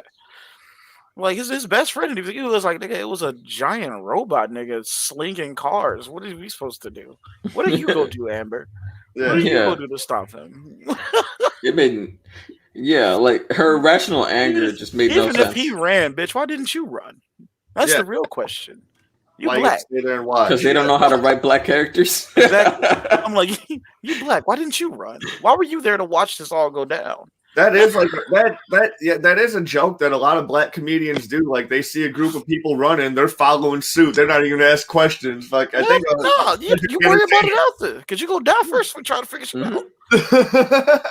And he was helping people out as Mark. He was helping people get up and run. Yeah. Yeah, like, so it's not like, man, it's just Amber. Fuck, man. It's just like I don't defend her, but I understand her. It's kind of like I understand how you feel, No, but okay. at the So, same time, you're not right. no, I'm just gonna say just because you understand someone's like logic behind it doesn't mean Yeah. that logic is truly like valid Yeah. logic. Yeah, It's exactly. valid logic. Her feelings are fine. That's cool. I Yeah. understand. That's all right. But the That's what I'm logic saying. behind the bitch, you stupid. Shut up. It's that Yes, simple. like that's what I'm saying. Like, You have every right to leave the relationship. You don't have every right to judge him for doing the right thing. That's what the difference is. She's judging him for doing the right thing instead of putting their relationship first. and that's fine. You don't got to be with anybody who don't put your relationship first. You can do that. That's your choice. You don't, however, get to invalidate a nigga actually risking his life to save the world several times because he didn't come out to a fucking soup kitchen with you. Yeah. It's like, yeah, bitch, I was late for a coffee date once or twice, but I was trying to save a fucking family from dying. But she ain't know that until later. knew And that she later. did break But she up was- with him. Here go the She problem, was trying to leave, but Mark kept coming back. All right, and and that's she could where- have kept saying no. She could have. And She she wanted didn't. that dick though. Man, you know who they She did wanted dirty that in the show? Beltramite penis. You know who they did dirty in this show? Who? That crossover between Rorschach and Etrigan, the demon, Damien Darkblood. They did Damien dirty as hell. You bogus. They did do Damien dirty as hell. And you know what? It stays that dirty too, by the way. 'Cause they did him dirty in the books too. You don't see him ever again, bro. What? I was expecting them to go back to that, Not but they never importantly. did. I was No, expecting that demon to come back. They I like like just bro. I hope they bring him back in the show because they have done some things differently. But nah, he had That's fucked up. that's so bogus. This man is like, I know who killed them from the very beginning. I know who did it. And then I'm like, they just like, you know what? Fuck you. I expected You're it to right, pop but up fuck again you. somehow, some way. Well, but There's so Here go much the stuff thing, they though. left hanging. now here's the thing too that they messed up with as far as the show go that the book did differently though. Now they still did Damien just as dirty, but Cecil had knew from the very jump that Omni-Man killed him. Yeah. And that's the reason why he was telling Damien, "Hey, yo, Damien, stop. You go get all of us killed because you got to set him off before we find a way to stop him. Yeah. We all gonna die. So could you like not?" And Damien was like, "I'm gonna keep fucking with him because justice is justice." He was like, "Bet, nigga, exorcism. I'm not doing this. we not gonna do this, Damien." So that's what happened. So he's a whole lot more justified than what the show made it look like. Yeah, it's fuck Damien though, because Damien was just being hard headed. He was just like, Yeah. he was like, the burning souls inside me crave justice. I can't wait for you. And he was like, well, nigga, He they said, all can wait in line too. he said, I'll see you in hell, but there's a place worse for you, bro. I was like, damn. Cecil And was then- like, that's and cool. then- Them niggas can wait for me there. And then bro. when Like, Cecil said, he's like, don't worry, I didn't kill him. I just sent him back to hell. And old boy was like, isn't that worse? Like, Not for a demon. that's terrible. He's like, for him, yeah, nigga. You want to join him? Like, bro. Oh man, when that dude died, I was like, fuck. I do know that one point. I know that dude doesn't die as early in the book that he did in the show. I yeah, did I'm- see that he's shit definitely happen in coming a back. review. Yeah. He's Did he get he's de- teleported out he's of? definitely getting back. Yeah, actually, I believe he. Well, first off, Omni-Man didn't even directly confront him whenever he started snapping off at first. And second, that nigga been a cyborg the entire time. He's actually really important in a lot of other Image shows. So that's what makes me think that even though the rights to like a few people are gonna be kind of left out, like I don't know what they're gonna do. But they already showed that they can't do Science Dog for it, so they called him Seance Dog instead. And now I kind of want Science Dog versus Seance Dog comic book to come out now because that shit sound like it'd be funny. But I wonder if they're gonna still do Tech Jacket, if they're gonna have the Astounding Wolfman in it, if Brit is gonna be in it, because Brit is fucking awesome. And shit like that, because that dude is actually really important in the Brit series as well. So let's just see what they do. All we can do is hope for the best. Yeah. I want my gay cyborg man back, bro. That's funny. Oh man, I felt bad for William. So I was tripping off like. So Eve is like I was saying in the chat. So Eve is basically fucking Molecule Man, who's OP as fuck. Oh yeah, Why the hell wasn't she doing this shit anyway? Like she had to make a huge spectacle about it. It's like, why would you do this before? She has blockers. This is literally what you should be doing. Yeah, she probably could have beat Omni-Man. the reason why she wasn't is because she was following her family and Rex, I can and she see was shit in like love. that. I can see stuff like that being more realistic if they were like superpowers. If people that abilities like that, I can see them trying to clean shit up like that.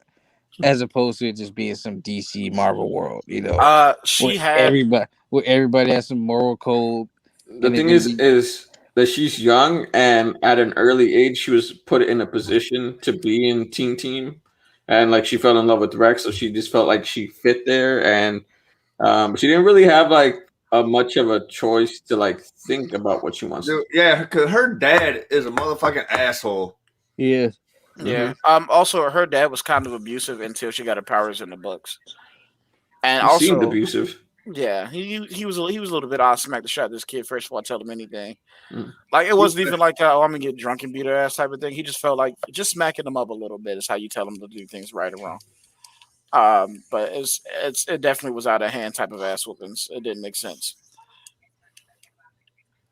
I mean, he looked like he was about to whoop her ass until she got rid of that door on his ass. Like I don't know how to explain it and everything. It's like a parent who didn't know how to parent, so he just like go through frustration type of thing. Yeah. Yeah, because he So he's a obviously piece of shit, basically. like he's in a still nutshell. yeah he still is a piece of shit kind of in a way, but like he honestly does still care for Eve like a lot, and they do like this little weird reconcile type of deal where he just admits that he was just an ass parent, and it's like okay, well as long as you got that together, we can be cool. And it's like yay.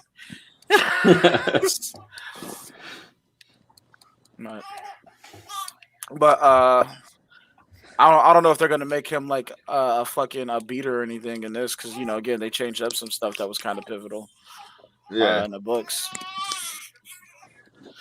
So I don't know if he's gonna be that same way. But as far as the books go, though, the reason why Eve doesn't just do all that shit from Jump and everything is because she has some type of like psychic blocks to stop her from like just saying fuck it and being cynical and nuking everything.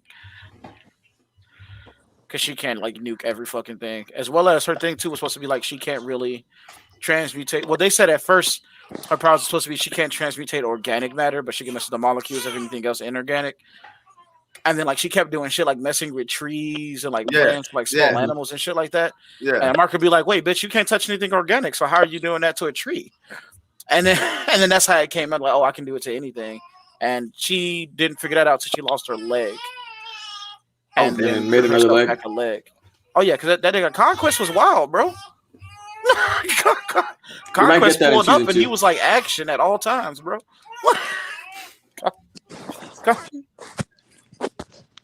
Conquest beat his ass worse than Nolan did, and then got his ass beat worse than Nolan beat his ass. Yo, they had me thinking Nolan really cared about Mark, like until like because that episode where he saw Mark getting his ass beat, and then he legitimately goes into the fucking other planet and beats the fuck out of everybody in that planet, kills all of them, and then comes back. Yeah.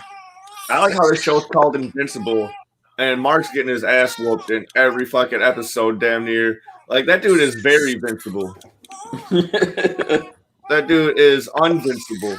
He should be called Mr. Glass with the way he gets his ass beat. Because he still comes back up and starts. He'll come back, But like he should just be called Vincible. Just Vin. That's not a credible superhero name, dog. He's not a credible superhero. Someone robbing a bank. They try. Someone named Invincible tries to stop him, and they're not gonna respect him at all. Yeah, but then once Invincible fucking lays some hands on you, and you're like, oh fuck. You know what's crazy? When Mark did his first it was actually a bank robbery, right? It was his first like superhero You stop. literally wait until I play the game and start crying at any point in time. Because you're playing Boruto, that's why. Baby's like, play a better game. This game fun as shit. Back to what I was saying. Like the first like robbery that he was stopping, he was making a whole bunch of mess and damaging everything. And then Nolan comes in, he's like, "You're making a lot of mess, Mark. You can't go all out like this. You have to learn how to control." And then literally in the final episode, takes him into the city and destroys everything with no fucking self-control. Oh, he had plenty of self-control. He had plenty of self-control, dude. Again, did you see what he did to the Vraxian Empire? Okay, you're right. That nigga had plenty of self-control on that. He Everything he did was completely like calculated including how he literally said, "You think that was bad? Did his death scare you when he killed the pilot?" And he was Mhm. like, "Then watch this," and knocked Mark ass into that situation. Oh yeah, he did. He did. That was 100% calculated. He was like, "You think that was bad?" It was Bet. calculated, but it was like He like, like "Bet, he watch this. didn't This gonna be worse, nigga." Bow. And he and didn't was care about destroying stuff like how he was teaching Mark in like the second episode, which I think was like a good contrast. well, because his intention was to destroy all this stuff, though. It wasn't that he didn't Yeah. care.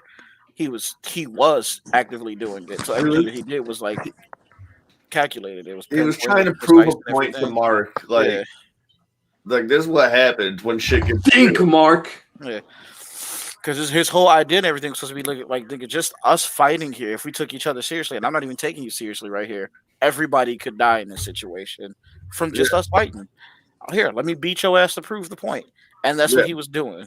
Yep. He was like, "You see how fragile they are, Mark? That's why they need us." Like, nigga, look at this. Bam. Killed this nigga. He kicked this nigga through a building. He was like, 17 they deserve to be people enslaved. They're died not strong. immediately. Yeah.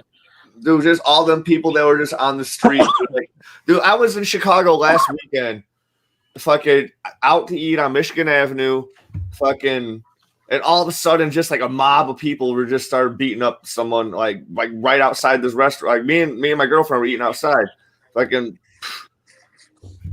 and like this mob of people, like that's the same type of mob of people that were just like out and about on Chicago that day that Mark just blast through while getting his ass whooped by his dad. What part of Chicago? What Huh? part? What part? I don't know what part happened in the show. I was on Michigan No. Avenue. No, where were you at? That's what I'm asking. I was on Michigan Avenue. But you realize how long Michigan Avenue is. I was- Stretched through the entirety of the city and most of its suburbs, nigga. You're gonna have to. You're gonna have to be You gotta be more specific. specific. in I the was downtown. spotting. I was downtown. You downtown and somebody got jumped? Actually, Yeah. no, that makes a lot of sense. No. Does it? That was the weirdest shit ever. No, Why it- does it that makes- make sense? Do you not see Millennium Park how it is at times? Motherfuckers literally You know waiting what? for Yeah, someone you're to right. set The hood- trip. Yeah, the hood is moved into Millennium Park a little bit. They got tired of Douglas. Actually, I thought something was a little You know, different when I was there. I was like, They're like, But I- fuck out area codes. We're moving to downtown. Right. hey, whatever, man. But on the whole other side of the street, like there was just police everywhere, just for, like I don't even know what reason. And so like the restaurant even called the cops, and they took a while to even get there. Let's be honest. And there was cops across the street. You got to think about it. Chicago PD is the laziest task force in the country. That's the reason why they keep getting all these unnecessary shootings. It ain't even necessary. I don't even think most of it is about race and corruption and everything when it comes to Chicago specifically. It's just because the nigga didn't feel like running or having to deal with the case. And he was like, I'm going to shoot this nigga, bro. Like, that's. What do you think? None of the cops in Chicago deserve to be police, bro. I'm sorry. 95% of them are just doing it for a check. True. That's what they take an hour and a half to show up somewhere. So, yeah, even when they across the street from a spot. Exactly. Exactly. Across the street, Bro, bro. I'm telling you, there's a tiny like when I lived in Little Village, there's a tiny precinct a few blocks from where I live. Motherfuckers take 2 hours to show up for any fucking thing. Bro, I think the worst situation I've ever seen too, because Gary's just as bad at times too. There was this crazy situation where like somebody got aired out at like a McDonald's parking lot in downtown in Gary and everything on Fifth Avenue and shit like that. Now here's the thing: that McDonald's is catty corner from the hospital, bro. Ambulance ain't show up. No medical emergency response team, no police showed up. It's an hour and a half later. Police department is literally 4 buildings down on the other side of this McDonald's. The hospital is dead ass across the street. Like the hospital campus grounds is right across the street. That nigga could have walked over after getting shot to the hospital and got there quicker than the fucking ambulance showed up. So it's crazy. And that had to be the response team out there today. The Omni Man went nuts, by the way. He must have taken Chicago on purpose. True. There was no They were probably watching the TVs like, what the fuck can we do? I guarantee you half them niggas went home. It's like, that's it, I'm done. Nah, I fucking quit. Second that building started to lean, I guarantee you a nigga got in that squad car and left. He said, bye. Oh, dude, anytime like Cecil's people were like inside Omni-Man's house, dude, I was like, dude, if I had that job, I'd be like, dude, not put me on any of these Omni-Man missions, dude. Like, when he was attacking them, I can't understand, like, why y'all still shooting? You see, he's like ripping people apart. Why the fuck are you still here? The second I saw the first nigga get ripped in half, I would have been like, look, I'll tell you everything, bro. Like, bro, it's Cecil. He told us to come here. I know what Cecil Real House is, bro. You wanna? What? As a matter of fact, I'll teleport you there right now. Let's go, bro. Let's go. I ain't got no time for that. Did you really just push that nigga over the like kitchen counter and cut him in half like that? That's dirty. You just jammed that dude's gun in his face. Like, I don't want. You just twisted this other girl in half and threw her out the window. Oh, Omni-Man did what could you have left Greg alive? Greg, my best man, bro. I got it. Next week. I felt bad for Greg. I said it. I felt bad for Greg when he got blown up. Wait, is Greg the name of the cyborg dude? I don't know the name of the cyborg dude. I was just saying. I just gave up a random name and everything. Nigga who got like bodied in that room. The dude that hit the button, right after getting like stabbed with the. I don't know what his actual name is. I don't know. I forgot what his name was. I was just saying, just in general, I was throwing out a random. He does look like Greg. He fucked up all of them fodder people, like in a really fucked up way. So I was just throwing out like a fodder name. Yeah, my bad for a nigga named Greg. I ain't saying you fodder though, but I understand, bro. My name's Brian, man. I understand. Trust me. Don't worry about it. Timon, you remember how I was talking about? We were talking about MHA earlier before we went live. Yeah, and like I was saying how Midoriya could do like those. Like hand chops, like Omni-Man was doing those hand chops and fucking people up, killing them with those hand chops. Yeah. And I was saying Midoriya could do that since he's not as strong. He would only hurt people and not fucking kill them. Okay, first off, like you talking about like karate chop, like a breaking chop, like a breaking chop, not necessarily a breaking chop, but similar. He can definitely do that and accidentally kill somebody. Well, only like he would be going up against like strong ass fucking villains and just say use only 5%. He can definitely do that and accidentally kill the wrong nigga, bro. He used like 20. He used like 20% on Stain, and Stain like is not a strong hero at all. No, Stain whole fucking quirk was his dexterity and superhuman strength and everything else like that. No, Stain's quirk is about blood and like making people immobile. Hold on. We about to look up Stain's abilities right now, nigga. Stain's ability, no, Stain literally fucking the reason why he's so strong is the fact that he dedicated his life to learning how to fucking fight. He was evil Batman, man. He was anti-hero Batman, actually. You about to just you always just pull up the wiki, pull up abilities, quirk. Okay, it's a random shot. So take Omni-Man, Superman, and Homelander in a 3-way. Wait, who?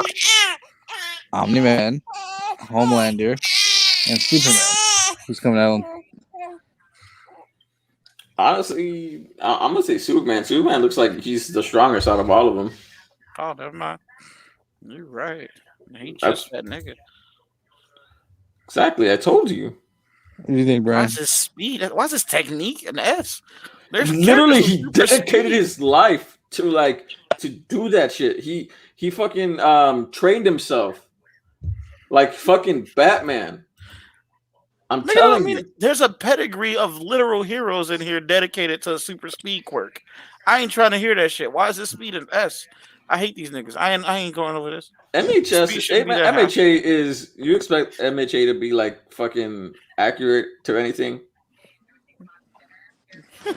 but like literally Stain is a fucking regular human. Wait, and he took 20%.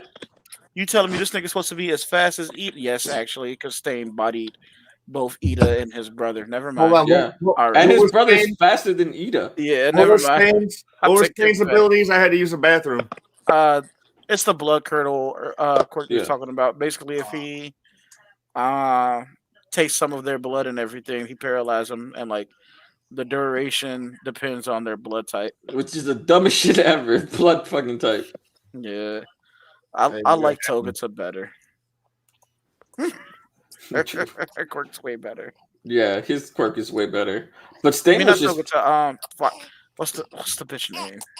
Oh, you're Crazy talking one. about no, not Chizuru. That's the hero. It starts with a T, right? I think her name starts with a T. Togata or something? Togoda or something like I that? thought that was her name. I just said that, and you said somebody else. I was like, is that in her name? No, you said no. I don't think that's it. I said Togata is her name, but I don't. No, oh, that's Meteo's last name. Okay. You said that's Muta's last name is Togata. Well, then, Yeah. hold on a second.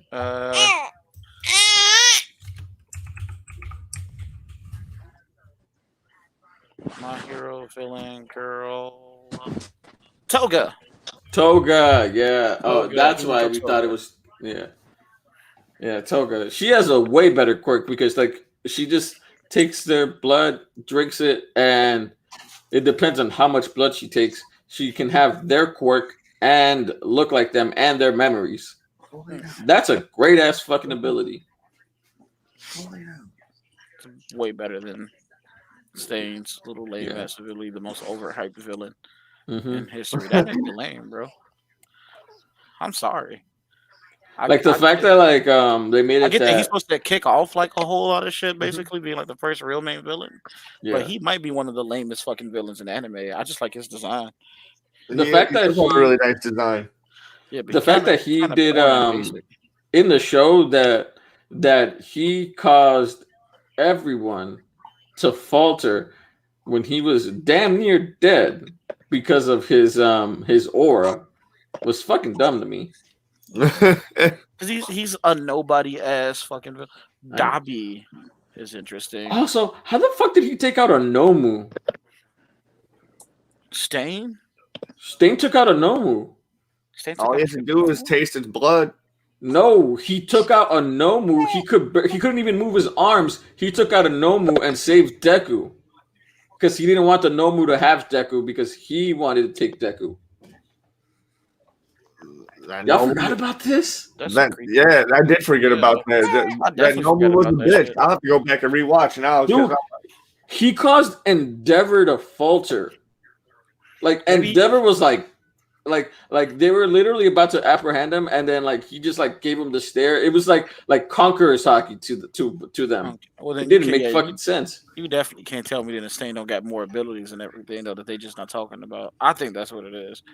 Stain definitely got way more abilities and they just ain't officially clarified. And I think he definitely got superhuman should. strength and speed. He should like maybe in the future they should no say that he was everyday nigga stopping a Nomu, bro. yeah.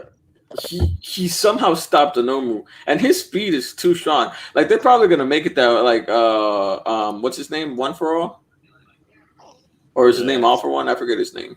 All for One. One for All is All Mights. And Yeah. Okay, so All for One. always get them mixed up. Like I wouldn't be surprised if they say that Stain was a All for One experiment,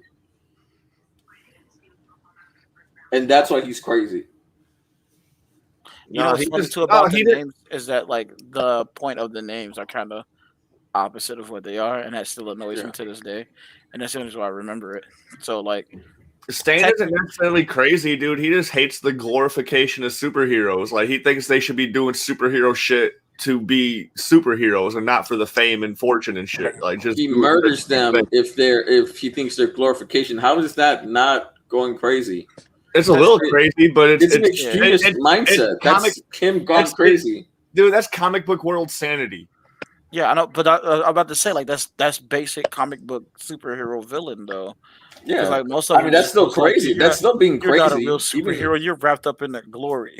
You're a bitch. That's why you do this because you like doing it, not because you like actually saving people and can. and everybody just go like, "Hey, nigga," and then they beat that dude ass. But nobody ever argues the point with them. They just go like, "Okay."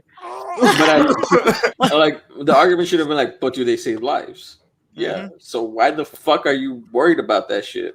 And it's just like, "Hey, nigga, you kill people, bro." It's like, yeah, but you save people for popularity points. And he's like, and you killed a nigga, bro. I Like, like yeah, but you care dog. about being popular. He's like, I don't care about none of that. You killed a nigga, bro. I gotta beat your ass. Yeah.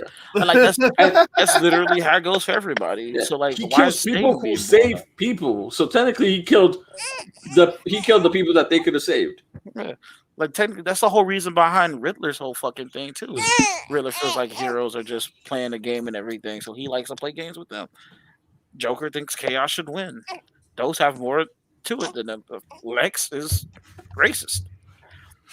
Also, so is Batman.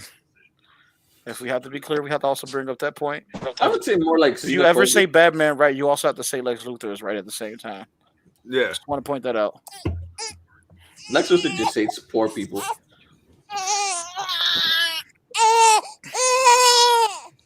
Lex racist. He's like, bro, ain't human. I don't want no smoke with it. You can have all the dumb, crazy ass powers you want to be if you human and everything. But you be a nigga from the moon though. Nah, you gotta go. He said, "Go back to your planet. You can't trust no moon crickets out here. Go back to your asteroid belt. What it is now. He has a make Earth great again type of hat. Mm-hmm. Oh yeah. Like that whole fucking season of Supergirl. Like Lex Luthor would have fit perfectly in there, but they had that other Earthlings, not illegal immigrants. Dude, that was a whole season of Supergirl, dude. Shit was wild, dude. It was like Lex is pretty much, you're a hero, but you're not from Earth. Gross. Yeah. I still find it funny to this day too that the most racist of people always have a Superman or Punisher sticker. Captain America and Captain America too. Oh, yeah. I don't see any of them with Cap. I think Chris Evans pissed them off. I think Chris Evans scared them all off. They probably really can't stand Cap now, bro. Chris Evans is like, especially with Sam. Especially Chris Sam. You know, someone made a good opinion, a good theory on that. It's like Cap went back in time to the 40s, and he basically firsthand witnessed all of like the civil rights movement and all the injustice towards black people, and did not beat anybody ass over it. He didn't, but it makes sense. I heard this. It makes sense that he would give the shield to Sam. It's like she gave it to a black man. Yeah. Oh, exactly. Exactly. When coming back and everything. You know what? That is a good theory, though. It's just like, I feel like you deserve it because you guys went through way more than what you said. Like Chris, like Cap was probably like, "Damn, I can't change anything in fucking time." But you know what? The future, I can. You can knock a few people out. Now, stop. We got as much as I love Cap, I feel like we can't criticize Wonder Woman and not criticize Cap. Oh yeah, we 100%. Yeah. Oh, yeah, we can criticize comic book wise though.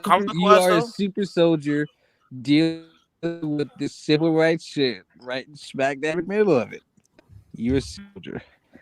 Now you see all this shit. You have a shield at your disposal. Also, early days. Early shield. What's up? What's happening? Now, comic book wise, this is what I'm gonna say about Cap. He thought maybe World War II would be enough to bring racism to its knees, as far as the books go, and realized that's not what was going on. But he had made plans to do something, and then suddenly got frozen in the block and fell off a fucking train. So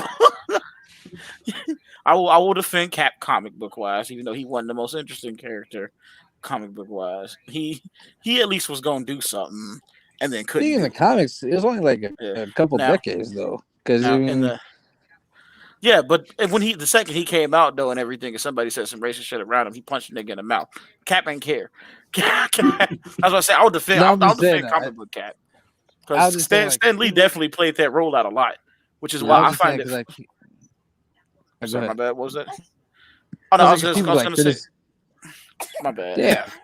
Go ahead. I was gonna say that Stan Lee kind of played that card a lot to antagonize people, Because as much shit as y'all want to talk about Stanley gave a fuck about black people, bro. That nigga love Yeah. black people. That's the whole reason why Black Panther was even made, was solely out of spite towards racist people. That's why, Yeah. have you noticed that the most well drawn like pictures in his comics were every time someone punched a Nazi? Yeah. But also too, it also makes it really weird though that he didn't let Todd McFarlane do what Todd wanted to do with the Spider-Man book. And I think that would have been a good read, and I look he still want that to happen. Like I want him to write one, but I want him to have like a personal limit as to how much he can fit in the fucking text bubble, because I'm tired of that nigga putting fucking novels in the corner of Spawn. I don't need that, bro. Alright. we don't we don't I we don't feel need that. 5 books in a 2-inch square, nigga. I hear what you're saying. I feel that. So, but besides that, though, I think I still want to see him write some more Spider-Man works more recently, because I think he can flex in a way Bendis didn't get a chance to. You're right. Yeah, like he oddly really understands the black perspective. Bendis is just kind of impersonating it, and I love Bendis for everything that he do and everything, but he's writing everything basically based on his kids who just are adopted, but haven't truly grown up in that culture and everything. And he's just going from the culture outside looking in. Todd McFarlane writes like he's in the culture, which I think he is. That nigga, he probably hosting the cookout. I'm not gonna lie to you, bro. He's making the potato salad, is what you're saying? Yeah, like if you read a bit of Spawn and everything, you get the essence of it and everything. It's just whenever he gets into like his biblical allegory shit, that's when he starts to really go off the walls. And you go like, nigga, could you chill for a minute? This is a lot to read in one box. Dude, he goes crazy, man. Like he seems like he's really fun, dude. Like I've seen a lot. Like he'll just like post like videos of him just like drawing characters for fun, and he's like having like the best time doing it. Like He'd be high as shit during the videos too. Todd be at it. That nigga be on the fucking. He'll be like, you just do a little swoosh here and what? Yeah. Todd has to be on Jupiter or some shit when he doing the videos, bro. Hey, I'll be right back. I'll be right back. My I bad. gotta take care of stuff. All right. Cool. All right. But now when it comes to Cap and the MCU though, my question is not where was he during the civil rights movement and all that shit. Because as far as the MCU goes though, he went back in time with access with the Stones. And he basically went to an alternate Earth to where if he did beat Nazi ass or like a racist ass, it wouldn't affect the shit that happened on the main MCU timeline. My question is, why didn't he help Isaiah? Yeah, nigga. He should have known about Isaiah when he went back. He should have, but I don't know what the fuck happened. He knew about all of maybe he helped endeavors and everything. Maybe he helped the new timelines, Isaiah. You don't know. I don't know. Also, I'm gonna call it now too, because Isaiah said he had semi recently came out of jail, and when he came out and everything, he realized he had a son that had passed. After he had passed down basically his successor for the genes, and he had a grandson. His grandson helped him take care of him, shit like that, and all the shit. Like he came back to a whole new world after 30 years of being locked up. Yeah. So if he got out somehow, kind of, sort of, slightly recently, comparative to being locked up during the Korean War and all that shit, my theory is Natasha is the one who got him off. Because he said it was some random nurse I only saw once. She did something with some paperwork, got me released and declared dead, and helped me escape. That would make sense. I bet it was Natasha. Just a thought. What and that would make sense because like the Black Widow movie was supposed to come out before Falcon and the Winter Soldier. So like there might be some shit in that movie that has something to do with that, or like something. I'm convinced that movie ain't real, by the way. Huh? That movie's not real. It's not. It's never coming out. Just like all the DC movies. I want you. Do you not remember the original release date for this movie was set for? What was that last 2020? year? Dog, this movie was supposed to come out the same weekend as Sonic. the same weekend as Sonic original release was supposed to come out, and Sonic got pushed back, and it still didn't come out before Sonic. Damn. And then it was supposed to. And then it was supposed to come out the same time Wonder Woman came out, and then You know what? You're right. There were trailers for Wonder that Woman shit like got crazy. This movie ain't real, bro. They only shot a trailer. I don't care what They only nobody shot said. a trailer. It's now been 2 fucking years since this movie was supposed to drop, nigga. This movie ain't real. This movie ain't real. This movie ain't real, bro. When's it supposed to drop? Like 2 months from now? Yeah. But last time, though, they waited until literally the week it was supposed to drop before they delayed it again. Okay. Damn, that is crazy. It coming out, bro.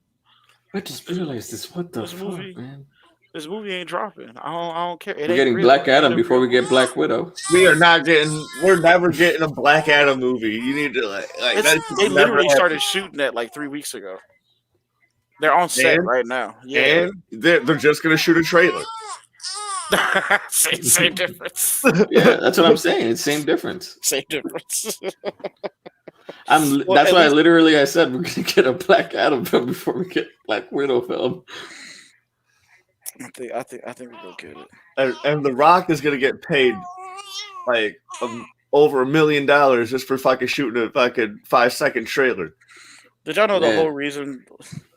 First off, too, The Rock was supposed to shut the fuck up, and I'm kind of mad because this is exactly why he was supposed to shut the fuck. He wasn't supposed to announce shit, and that's why WB was like, "Nigga, do you not know how long we gotta wait on you before we can start shooting this movie?"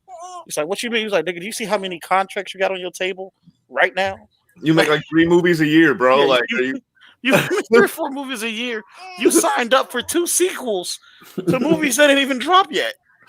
like Oh yeah, I did, didn't I? Yeah, nigga, we gotta wait on you. you're like We've been part shooting this owner movie of for fucking another Fast 5-6 years. Like, you signed up for 15 more Fast and Furious movies, man. Like, come on now. Like, You're doing Jumanji 3. What the fuck? oh, there's gonna be a third Jumanji? Hell yeah. I was just joking, but I don't know if there is gonna be a third one. Oh There more than man, likely going to be a third Jumanji. I like those new Jumanji movies. Me too. They're amazing.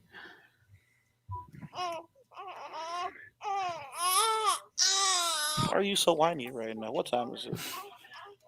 It's like 9.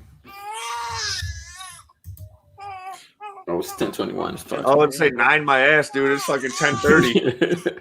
Like, All right. Overall thoughts on Invincible. Invincible, it's I don't know, dude. It's something else. I keep telling my coworker to watch that shit, dude. I'm all like, don't watch it with your kids. Like I know when you're watching like in the first episode, you're like, oh, I can let Jack watch this. I'm like, no, dude, Jack's only 3 years old. Don't let him watch this. It'll just make it more violent. And like once you get to the end of the first episode, you'll figure out why you can't let your kids watch it. Yeah. What would you rate it out of 10? Out of 10, I give it an 8. 8. 8.5. That's solid. You, Brian? I'd also say, even with all the shit that they did differently from the show and the stuff that I didn't like, I still give it a solid 8.5. Like right there and everything. Maybe even a 9 in some cases. I gotta say 8.5 is because the animation though ain't the best so far. It's not, dude. I was watching animators react to the first episode, and like, even though like everything was like bloody and gory or whatever, there was still a lot of stuff in that first fight that was just like some still frame fucking. Every time he was flying, it was just a loop. Yeah. So like, but it's also a pilot season. They were testing their waters to figure out what they could get, what they could do, what they could get away with, and A pilot season. That moment when he was fighting with Adam Eve, you can see the loop. I know. I'm saying like it's a pilot season, dude. Like they're gonna have a bigger budget for the next 2 seasons. They definitely are gonna get an Oh, expanded budget. Yeah. Yeah. That reminds me of that tweet where like they announced season 2 and 3, and then someone asked source. I'm gonna need them to get Studio Mappa on board. They've been flexing on niggas lately. Let's go for it. Baby I does know. not agree. I completely understand. I'm so sorry about that. She don't like none of this. She said, "I'm angry." Fuck What's this. crazy is too that my mute button is too far away, so I can't mute her, get her to chill, and then come back at the same time. She's ready to fight. It's because she sees all those Tekken plays that you do. Hmm. She a hater too. She be laughing at me when I be when I be losing and everything. But then when I win, she starts screaming like that. You can't win, Daddy. She was extra colicky too. Yeah, get her to chill a little bit. Dude, as soon as you hand her the stick for like the first time when she gets older, dude, she's gonna lay so much hands on you on whatever game is out. I'm gonna beat the shit out this bitch. You're like, you Kick thought I her was ass gonna go all easy 3 on you? seconds. Ooh, she loud. She loud. Damn. She like fighting right now too. Mm-hmm. I'm gonna mute for a minute. My bad. Damn, we all are giving it an 8.5 out of 10. Yeah. Shit, we all agree. She dead ass shut up the second I muted myself. Yo, she really don't give a fuck about you being Like on this literally the second I podcast. flicked the switch and everything, she went calm, collected, cool. She was just fussing, kicking, and screaming a moment ago, and then the second I flipped the switch, I hear it. Like the moment you were about to flip the switch, she stopped crying too. Yeah, that's what he just said. I ain't never want to punch a baby before, bro.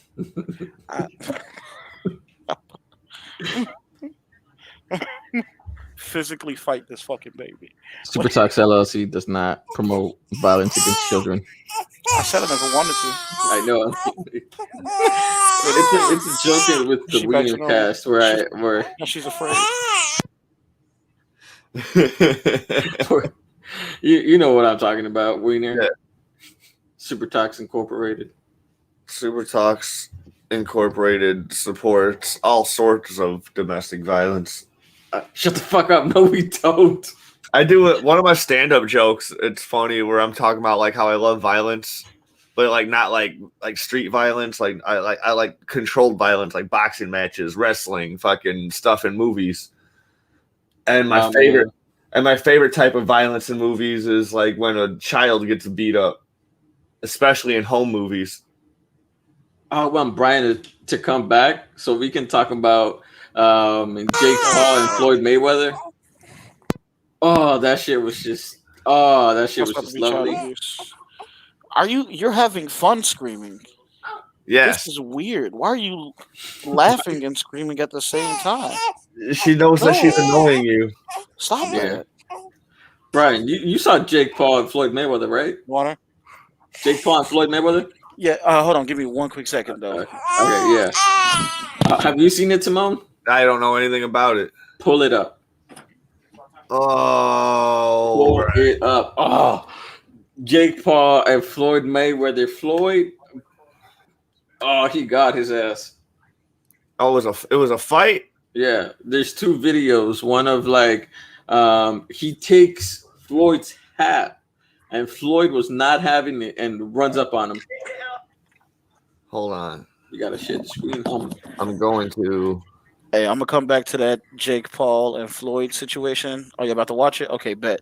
I'm about to prep for a bottle though, real quick, and then we'll talk about that. Is this it right here? Steals his hat? Yeah. Yeah. All right. Well, you should see the after video. The after video of it. You gotta watch the after video too. Oh, you don't do that to any black man.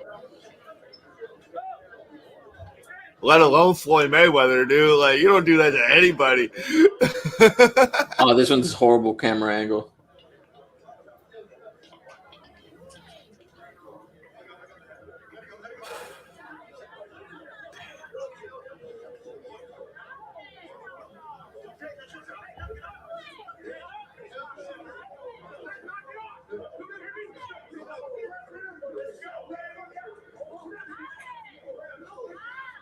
Is that it? Nah. Well, like this guy doesn't have a good camera angle. There's a better video? Maybe. We'll see. The one that I saw let me see a little bit more, but it just depends on who you click on. Let's see if this shows it. Let's see. He takes the hat. Floyd goes after him, getting him. Look, they got like 8 people trying to hold him back. Yeah, because how are we gonna win against Floyd? You can't. That's what I'm saying. You don't.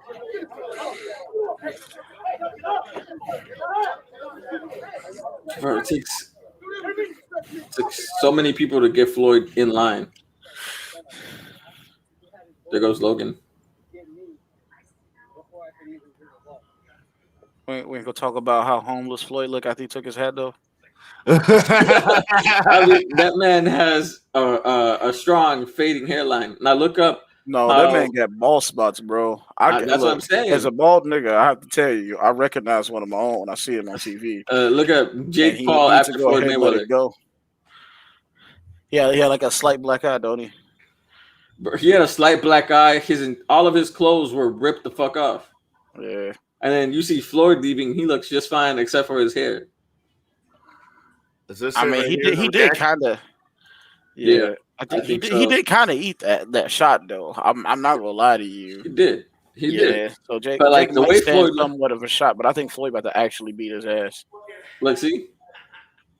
Absolutely. Let's do it. Let's make it happen. Yes, sir. Get the paperwork with his bum. Absolutely. I don't need Al Hammond. I'm my own boss. I'm my own boss. Got your hat.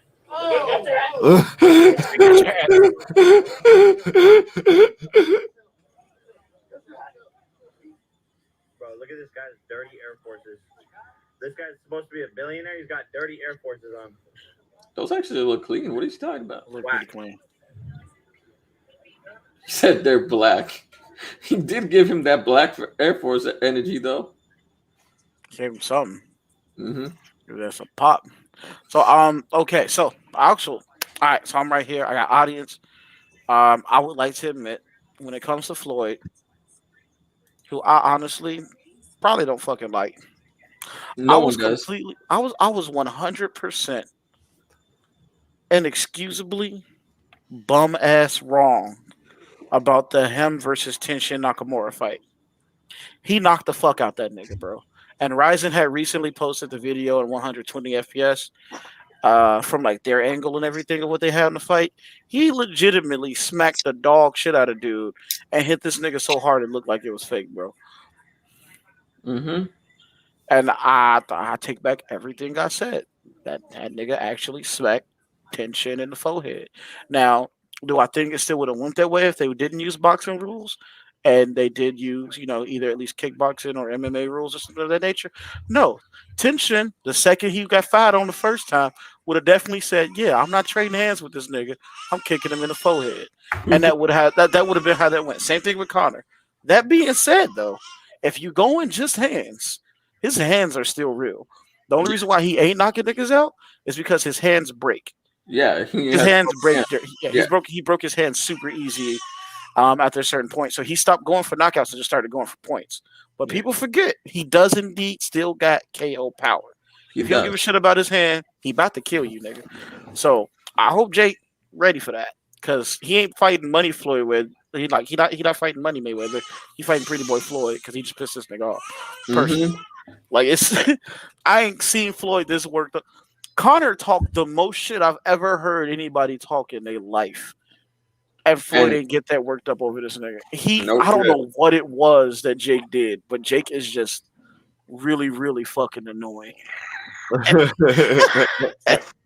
And he didn't even say nothing wild yet. Like I don't even know if he said something racist or not. You know what I think it is? I think it's pride as a boxer that he doesn't respect Jake at all. I guess that'd probably be a fair point in everything. Because Conor said some shit, and Conor's not racist, but Conor said some shit that can be seen very racist. Yeah. And everything against Floyd and everything. And yeah, Floyd still just let it roll off his back. It was like, bet, I'm gonna beat your ass. And then he got pumpkin headed for like 20 minutes and everything. So that's fair. I can understand that. But I guess coming from like Jake just being disrespected from like somebody who's barely even trained and just saying it's like, yeah, I'm on the level of like one of the greatest boxers of all time. Yeah, I can understand him wanting to beat the dog shit out of Jake a little bit more, even if this nigga only called him like a doo doo head. Like, I can understand how that comes off like 10,000 times more disrespectful when it comes from somebody like at least From in the someone who's same not even level. an actual Yeah. like martial artist or anything, saying that shit, it can be like mad disrespectful. Yeah. That being said, though, his little brother did smack the shit out of Ben Askren. Yeah, but Ben Askren ain't a striker. He's more of a grappler. So I will say that.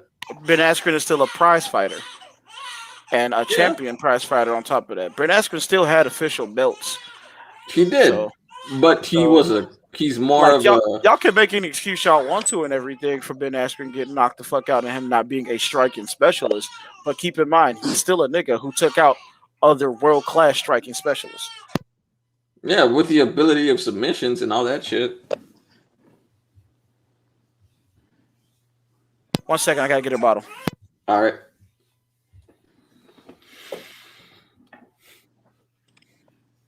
I'm just saying he's not really.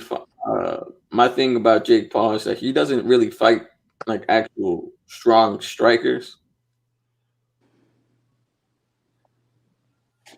I'm not gonna fight Jake Paul. I mean, I wouldn't unless I trained enough. Even then, that'd take me like a year and a half to get at least at a decent level to be able to fight him because he's been training already for like 2-3 years already. So like, yes, 2 to 3 years worth of training already. He's been fighting, so he has that. I've been working out a little bit, but well, like working out and training, two different things. Yeah, I know, but still, like, I only like the only type of training I do is just like with a bow staff, man. Like, so I'm not fighting anybody with a bow staff right now.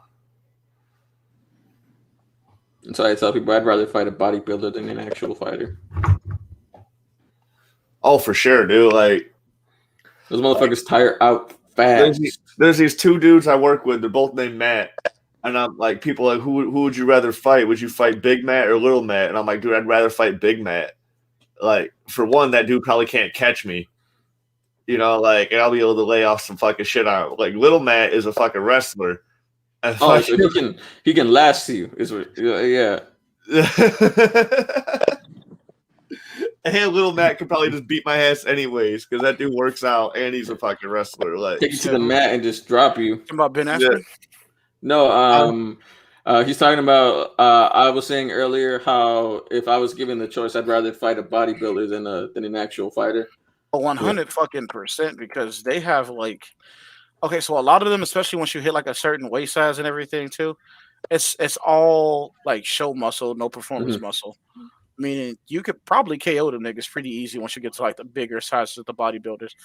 Look, the people that be like worried about and everything got to do so like in like the smaller leagues, because their bodies are just naturally kind of like that. So then they just kind of cut up and get some weight training and everything else like that. But the big niggas though, they gotta get like as big as they can while also being as lean as possible. So that puts like a lot of strain on their body. Yeah. And they might be strong as hell, but their body actually can't take that much torture. Yeah. Yeah. So you can pretty much just hit them niggas in the gut one good time. And like them 30-pack of abs and everything, he's gonna disintegrate. Them niggas gonna die immediately. Like that's why Timon was saying that at his job he has these two guys. I'll let you tell the story. I got these two dudes I work with. They're both named Matt. One of them's like a big fucking stocky dude. One of them fucking he's a young dude. He's like maybe like 25. Fucking people are like, who would you rather fight, dude? Big Matt or Little Matt? And I'm like, dude, I'll fight Big Matt any fucking day of the week, dude. Like, for one, he acts like a goddamn hard ass all the time. Like, I accidentally grabbed the wrong fucking can of gasoline one day. I'm telling more of the story now. And fucking I took this one extra nozzle off because I thought this thing said steel mix, but it said spreader. But like all the fucking Sharpie writing on all this shit's faded, so it's like whatever. I saw an S. I was like, grabbed it and took this nozzle off. People, and then someone's all like, "Oh, dude, who took this nozzle off?" I'm like, "I did." Big Matt's like, "That's a good way to get a boot in the ass around here." I just looked at him like, you motherfucker, like, dude, I will fight you any fucking time, bro. Like, your fat ass can't catch me. Like, if I do get hit by him, that shit's gonna do a lot of damage. But like, you're slow and fat, dude. You're fucking. I know you're big and strong, but like, I'm quick. I'm agile. Little Matt is a fucking wrestler. If I get like, so he's already like he can fight. You know, whatever. Like, not really fight, but he can get me in some grapples probably that I can't get out of. Especially not now because I'm not as fucking limber as I used to be. Like, I used to fight my buddy who was a wrestler all the time, and I'd be able to fucking get out of his shit, or I'd be able to fucking, like, if he had me pinned down, I'd be able to I was strong enough to be able to like lift him up and fucking like slam him on my back and shit. But like, Let me say this: there was a point where I would definitely fight anybody at any point in time.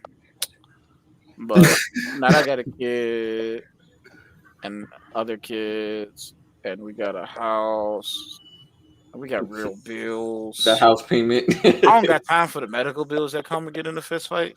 I'm shooting a nigga, bro, and throwing it away. I'm sorry. You about to get hit with this burner real quick, and I'm out of here. It's over. I'm not even.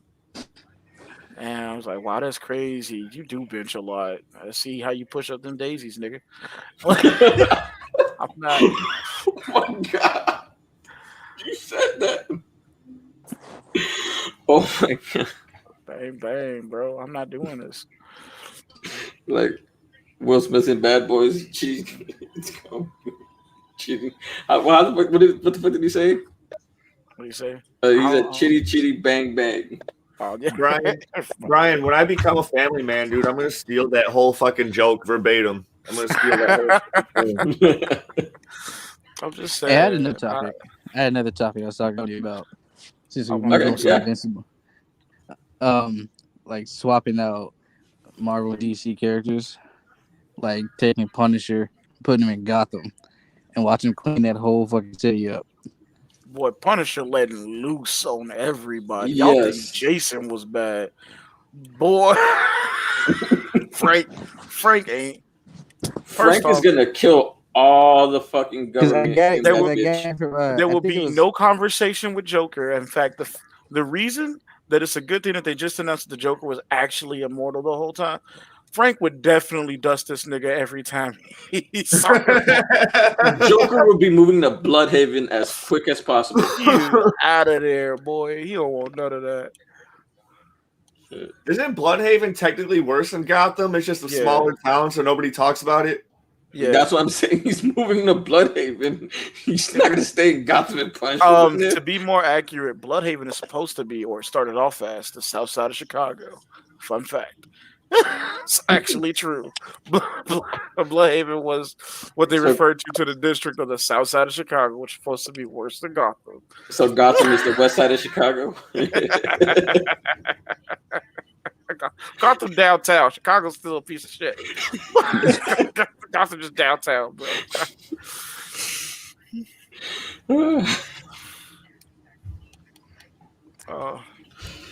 Well, then they had to make Chicago like actually canon within DC, so then they changed that, and Bloodhaven's now. All right. Who else did you swap, Jake? This item. You want to put Batman?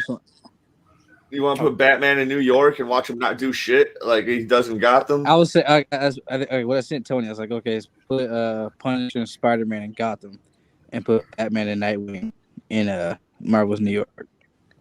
I would say like he would do good in like a Hell's Kitchen. Like he would thrive in Hell's Kitchen.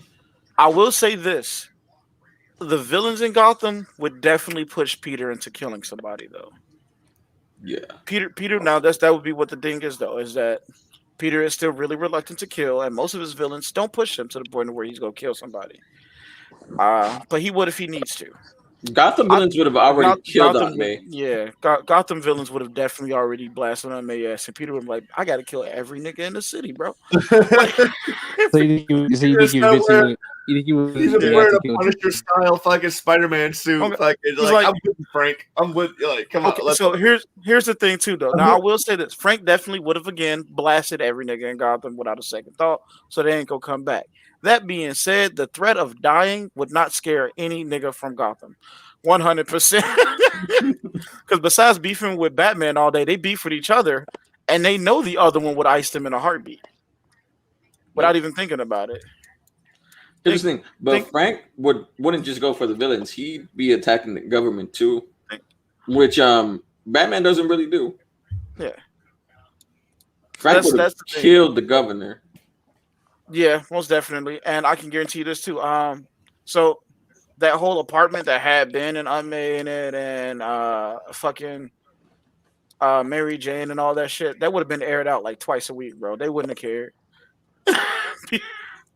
Peter would have been on somebody's head every week. That whole show and display where he did to Kingpin to like let everybody know, like, I can still kill y'all niggas if I needed to. That would not have mattered. One of them everybody in thrown Arkham would have laughed shoes. at that shit, and it would have been like, "We don't care. You can beat our ass, bro." Everybody like challenge accepted. Like we get whooped by a nigga in a leather suit weekly, bro. We don't care, nigga. Okay, so let's swap. I want to die. Let's swap. Let's swap Norman. Let's swap Norman Osborn with Lex Luthor. Norman would have gotten his ass beat. No, Norman is not a good replacement, honestly. Norman. Wait, you said put Norman where? In the DC universe, in Metropolis. Put Lex in Marvel. Nah, he wouldn't make it. He wouldn't make it. Lex would make it far in Marvel. Oh yeah, definitely. Norman. Here's the thing, dude. Norman is the Joker with fucking Batman. You know what I'm saying? Like, I want to say Doom again because we already said. So are we talking comic books or are we just talking like MCU or whatever? What are we talking? Nah, comic books. It has to be comic books. Okay, so we're talking comic books. 100%. There is no real difference between Lex and Tony in the comics. No, Norman. I was gonna say Tony, but I kind of thought about that. That's like Lex would dead ass just be Tony. That's it. I didn't want to say Doom because we already talked about Doom. What he would do. Except Lex would be trying to take out Thor. I would say Tony, and he probably would run more parallel against Doom. Mm-hmm. But like, other than that, he would definitely be Tony. Tony don't trust aliens in the comic books. Tony's mad racist in the books, bro. He's a terrible. He don't trust black people in the books. I know. I'll go back to Civil War. He told Rhodes he wasn't the same as everybody else. Nigga, if you Tony big racist at the books, bro. That's why the only person he respected was Cap. He told blonde haired, blue eyed. He said, "You're black, but you're not black." And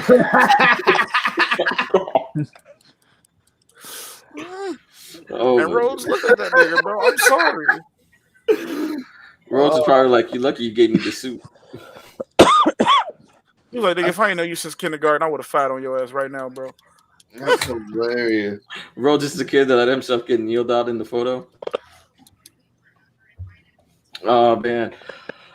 So but like, yeah, you need a kid your parents wanted, nigga. I can't.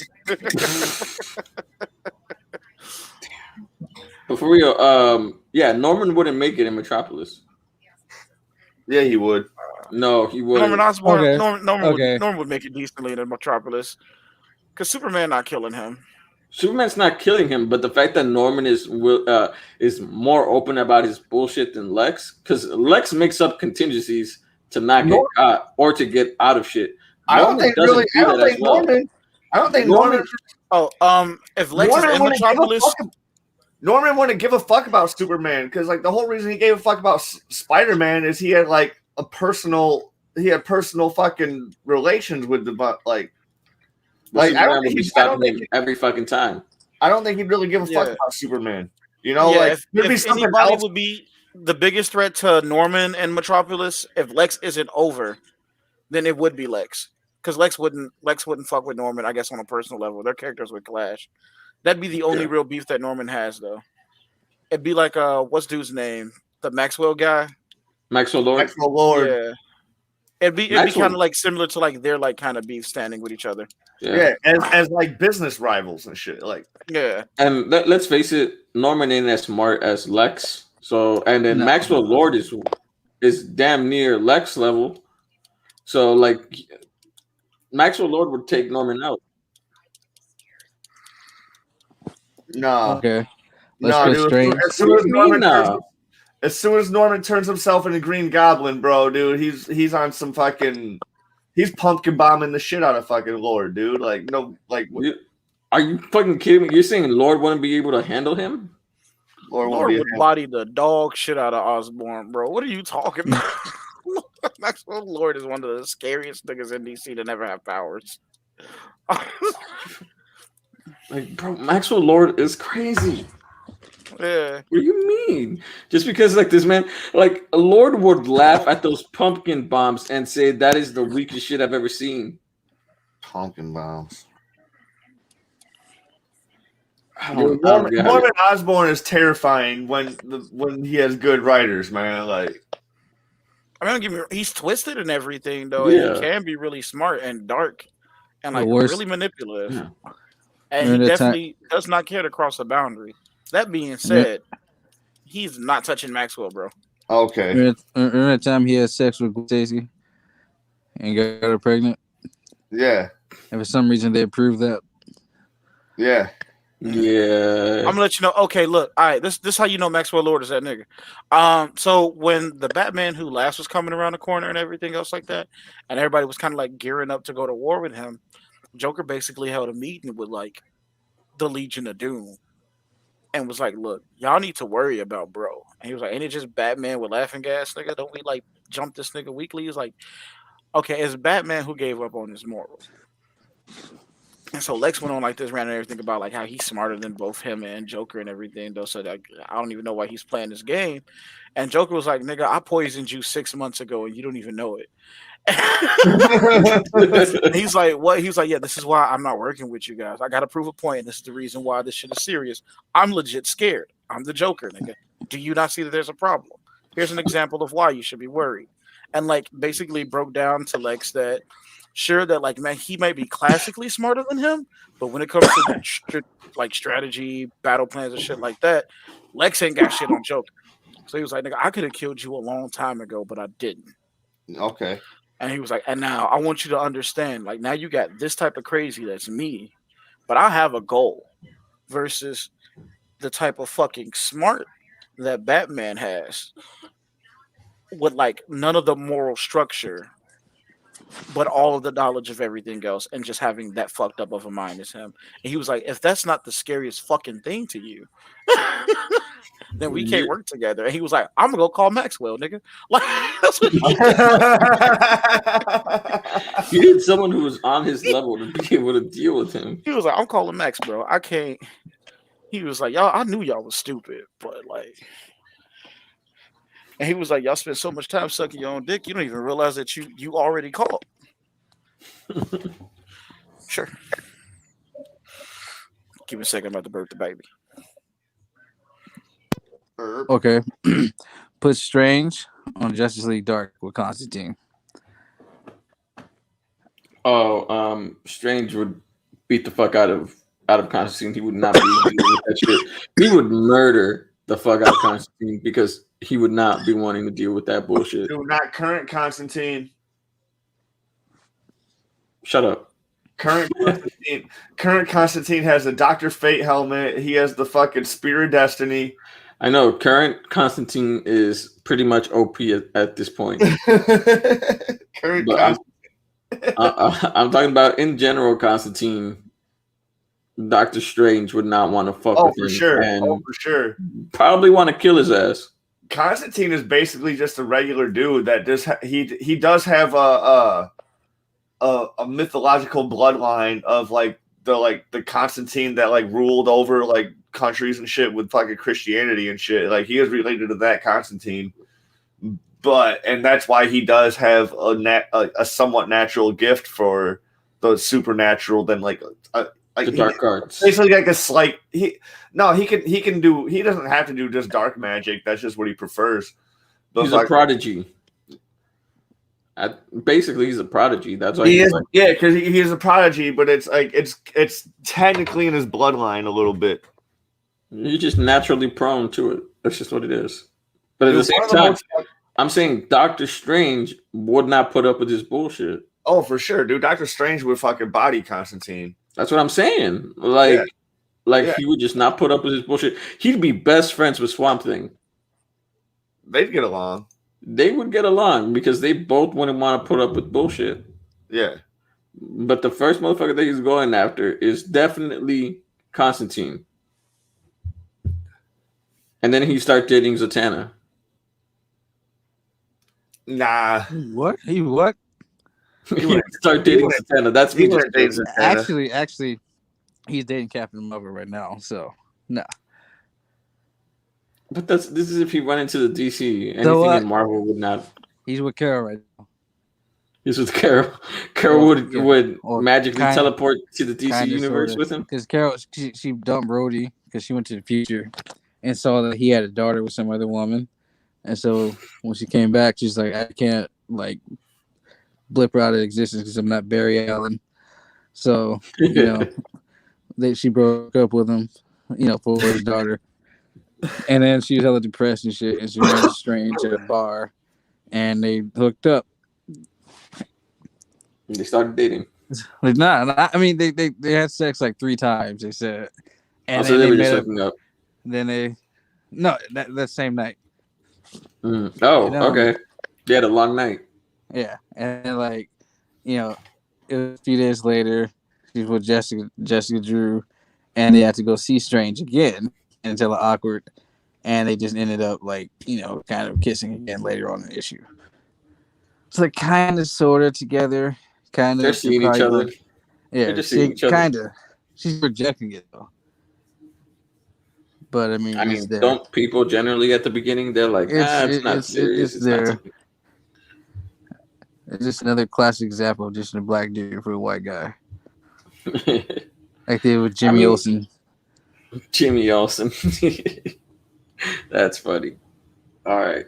Let's see. Who else would we trade? You know what? Let me try to think. Mix put Wolverine in what's that demon's name? What's that demon's name? What, Etrigan? Yeah, Etrigan. Switch Beast with Damien Etrigan. Darkblood?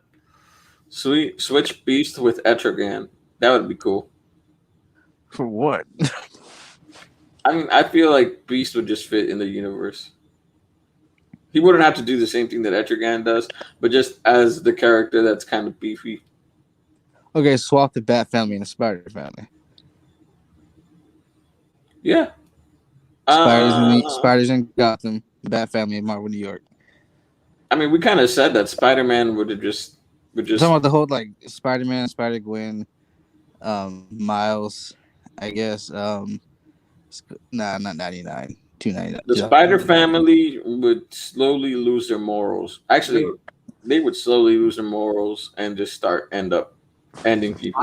Miles would fucking he'd fit in Gotham, man. Like, is it because he's black? No, because he's already from the hood, dude. Like, so because he's black. That is racist to Mo. Mo's other racist. You gotta cancel him. I know. Cancel Wienercast. Wienercast is over, party. Oh my god! But I feel like they would lose it. I mean, outside of Miles, because he's literally damn near lost everybody in his life. But I feel like Peter would definitely lose it. Gwen is damn near on that point from what we've seen from her. Yeah, Gwen's already a loose cannon. Exactly. And then what's her name again? What's her name? Silk. Yeah, Silk probably would. Yeah, I could see Silk becoming an assassin. Just Ben Riley would. Ben Riley's been a menace. That's what I'm saying. Like in those latest comic books of him, like I know they came out maybe like 3-4 years ago, but still, like even then, like there was this part during the Doctor Strange Salvation fucking arc. Fucking Ben Riley was loaded up like fucking Punisher, dude. He had fucking assault rifles, fucking like he was. Oh my god, I was like, shit's getting real right now. But like, fucking Black Panther and like all sorts of other people were all Ghost Rider at the time, so like shit had to get real.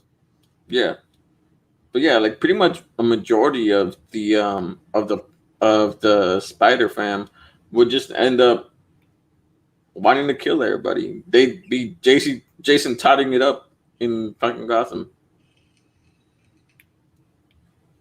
And then the Bat Family, they'd just be a lot more chill in New York. Like honestly, if they were in Queens and all they had to deal with is like Kingpin and Tombstone and Fucking Avengers Tower in the middle of Manhattan. yeah, like they would thrive. They'd be okay. Like they would have less to deal with than in Gotham because it's not as corrupted. It's not as fucking dark and dreary. Wait, so you taking Gotham in that random debate? Like, would you rather be in Marvel's New York or DC's Gotham? You taking Gotham or taking New York? I mean, I'm taking New York. New York You ain't rather as be Marvel, corrupt. New York? Nigga. Whoever picked Gotham, stupid. Yeah, if you pick Gotham, you're just picking death over a slight chance you might get like maimed. Nigga, who want to stay somewhere where half the there's a district the size of half the city named Crime Alley, nigga. Who will pick that? Every day they can pick it. You want to die? Who the fuck lives there? Who the fuck lives there? Yeah. And who And takes, then on who top takes a of that- shortcut down the alley? Who takes a shortcut down the alley? And Sign me up for Avengers Insurance. I'm good. Here go the perfect example too. Niggas that live in New York seem like they be having fun. Yeah. but that Like, yeah, gotta they be having like some. They be having some near life threatening events and everything though. But it's Yeah, I like see 30 that whole- fucking superheroes on every block. Mhm. you guys see that thread? And then What the Black only Twitter place did? where there's issues is Hell's Kitchen, and it's barely. Yeah. Did you ever see that thread? I think it was Black Twitter. They were like, if the Avengers were real, we probably hate them because all the damage and shit they would do to your house. Yeah. Like, damn, Tony just flew through my fucking house. Yeah. Like, oh God, I mean, this yeah. nigga Bruce just threw a fucking Prius through my kitchen. Yeah, Oh, my mama. Yo, fuck Banner. Fuck it. Fuck the gamma radiation. At the same time, though, I guarantee you Tony still pay for everything that they fuck up. They probably would. Yeah, they Not gonna probably lie. would. But that's what I'm about saying. to get a Like, house in the bins off this. I swear to God, Tony.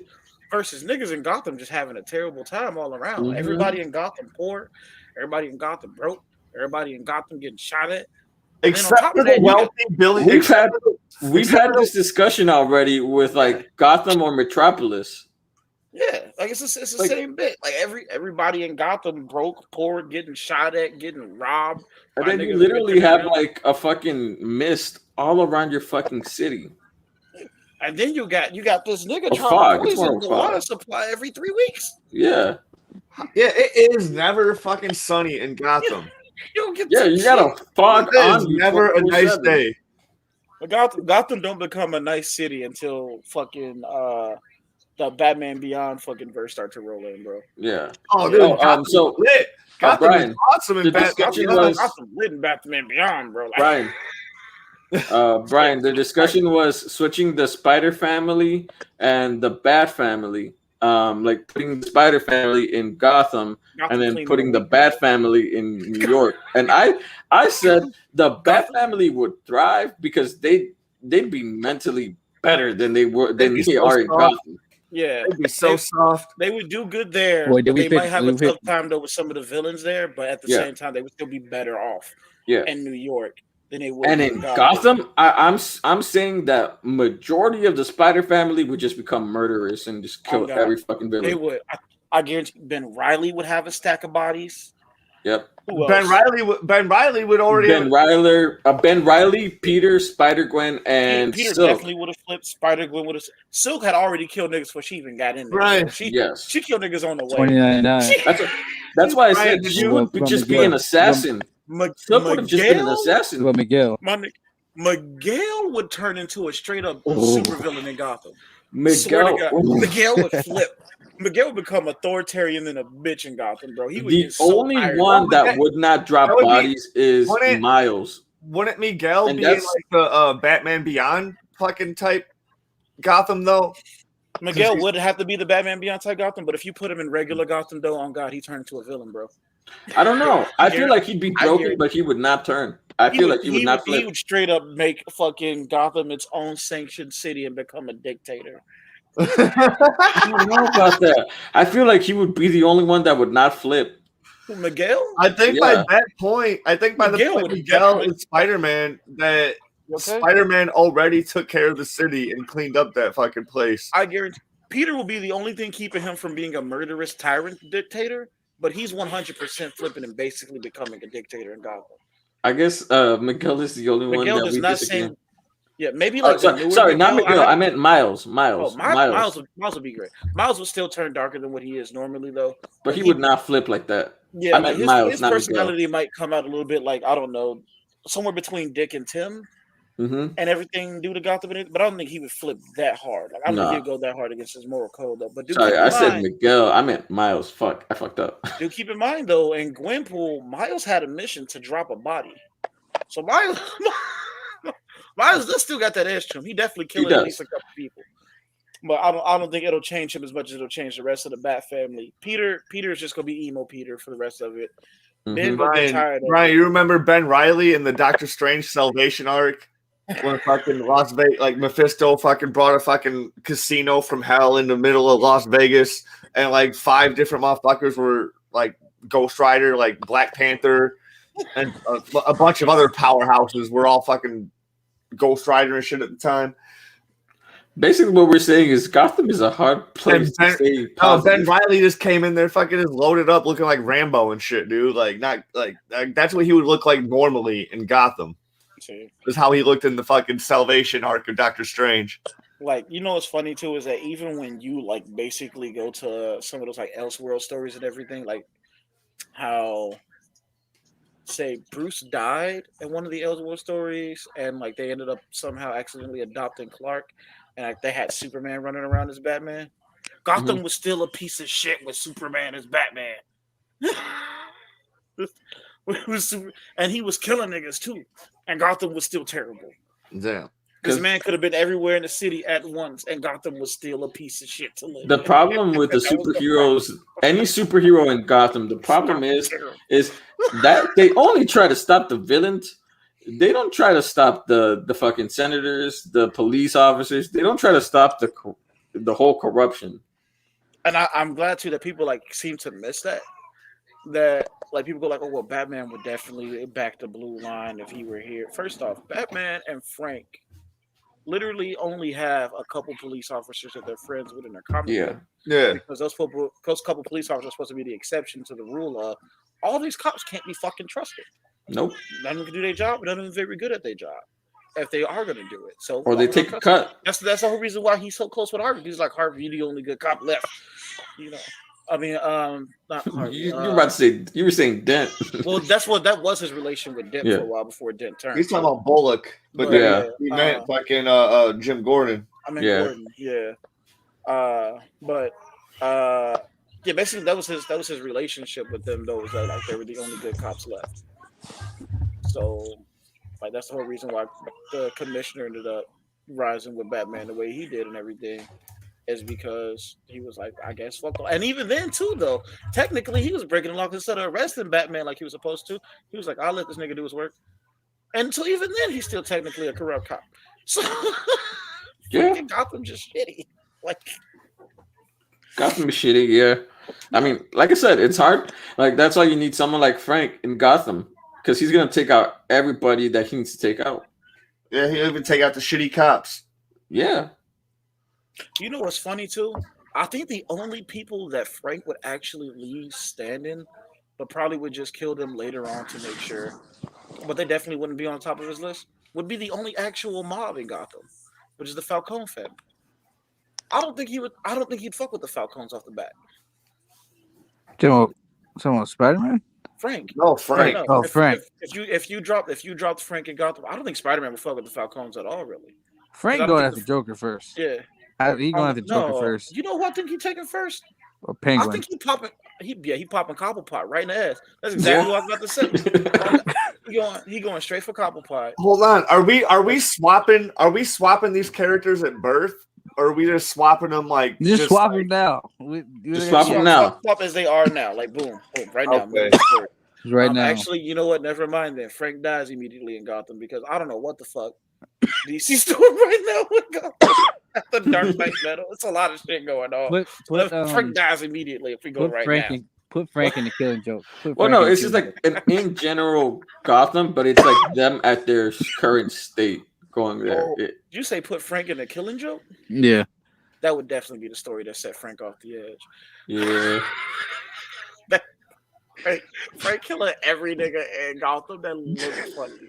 Like after Killing Joke, Barbara got shot and raped. Her dad got humiliated in front of everybody. And did Jim die in the books or no? No. I Nah. don't think so. Okay, cool. He just damn near did and everything. Yeah, Yeah. that was enough to make Batman snap. I guarantee you, Bro, Jim, and like the fact that his aiming, bro, best friend that would be Jim airing it all out saw pictures of his daughter like getting raped. after getting shot in the spine. Joker would be fucking mutilated. Boy, there wouldn't be nothing left of that nigga to talk about.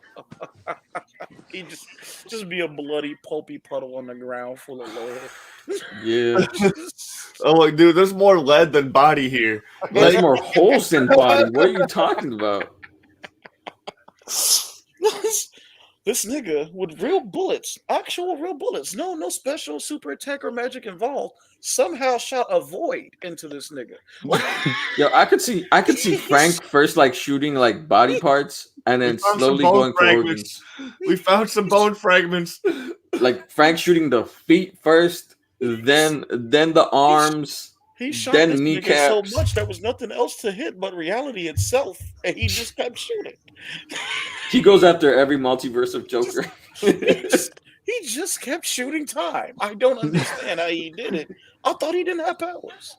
Okay, I got one. I got Kept one. blasting. I got Got one. one? So swap the Justice League with the Avengers and the Fantastic Four. So basically putting the Avengers and Fantastic Four in DC, protect that world, and Justice League in Marvel world. The Don't Justice swap it. League is the Justice League is pert near every fucking superhero that exists in the DC universe. I mean, not all of them, but I guarantee you the first thing that'll happen when the Avengers pop up in the DC universe is something's gonna cause a slight argument that make the Avengers jump a Green Lantern. 100%.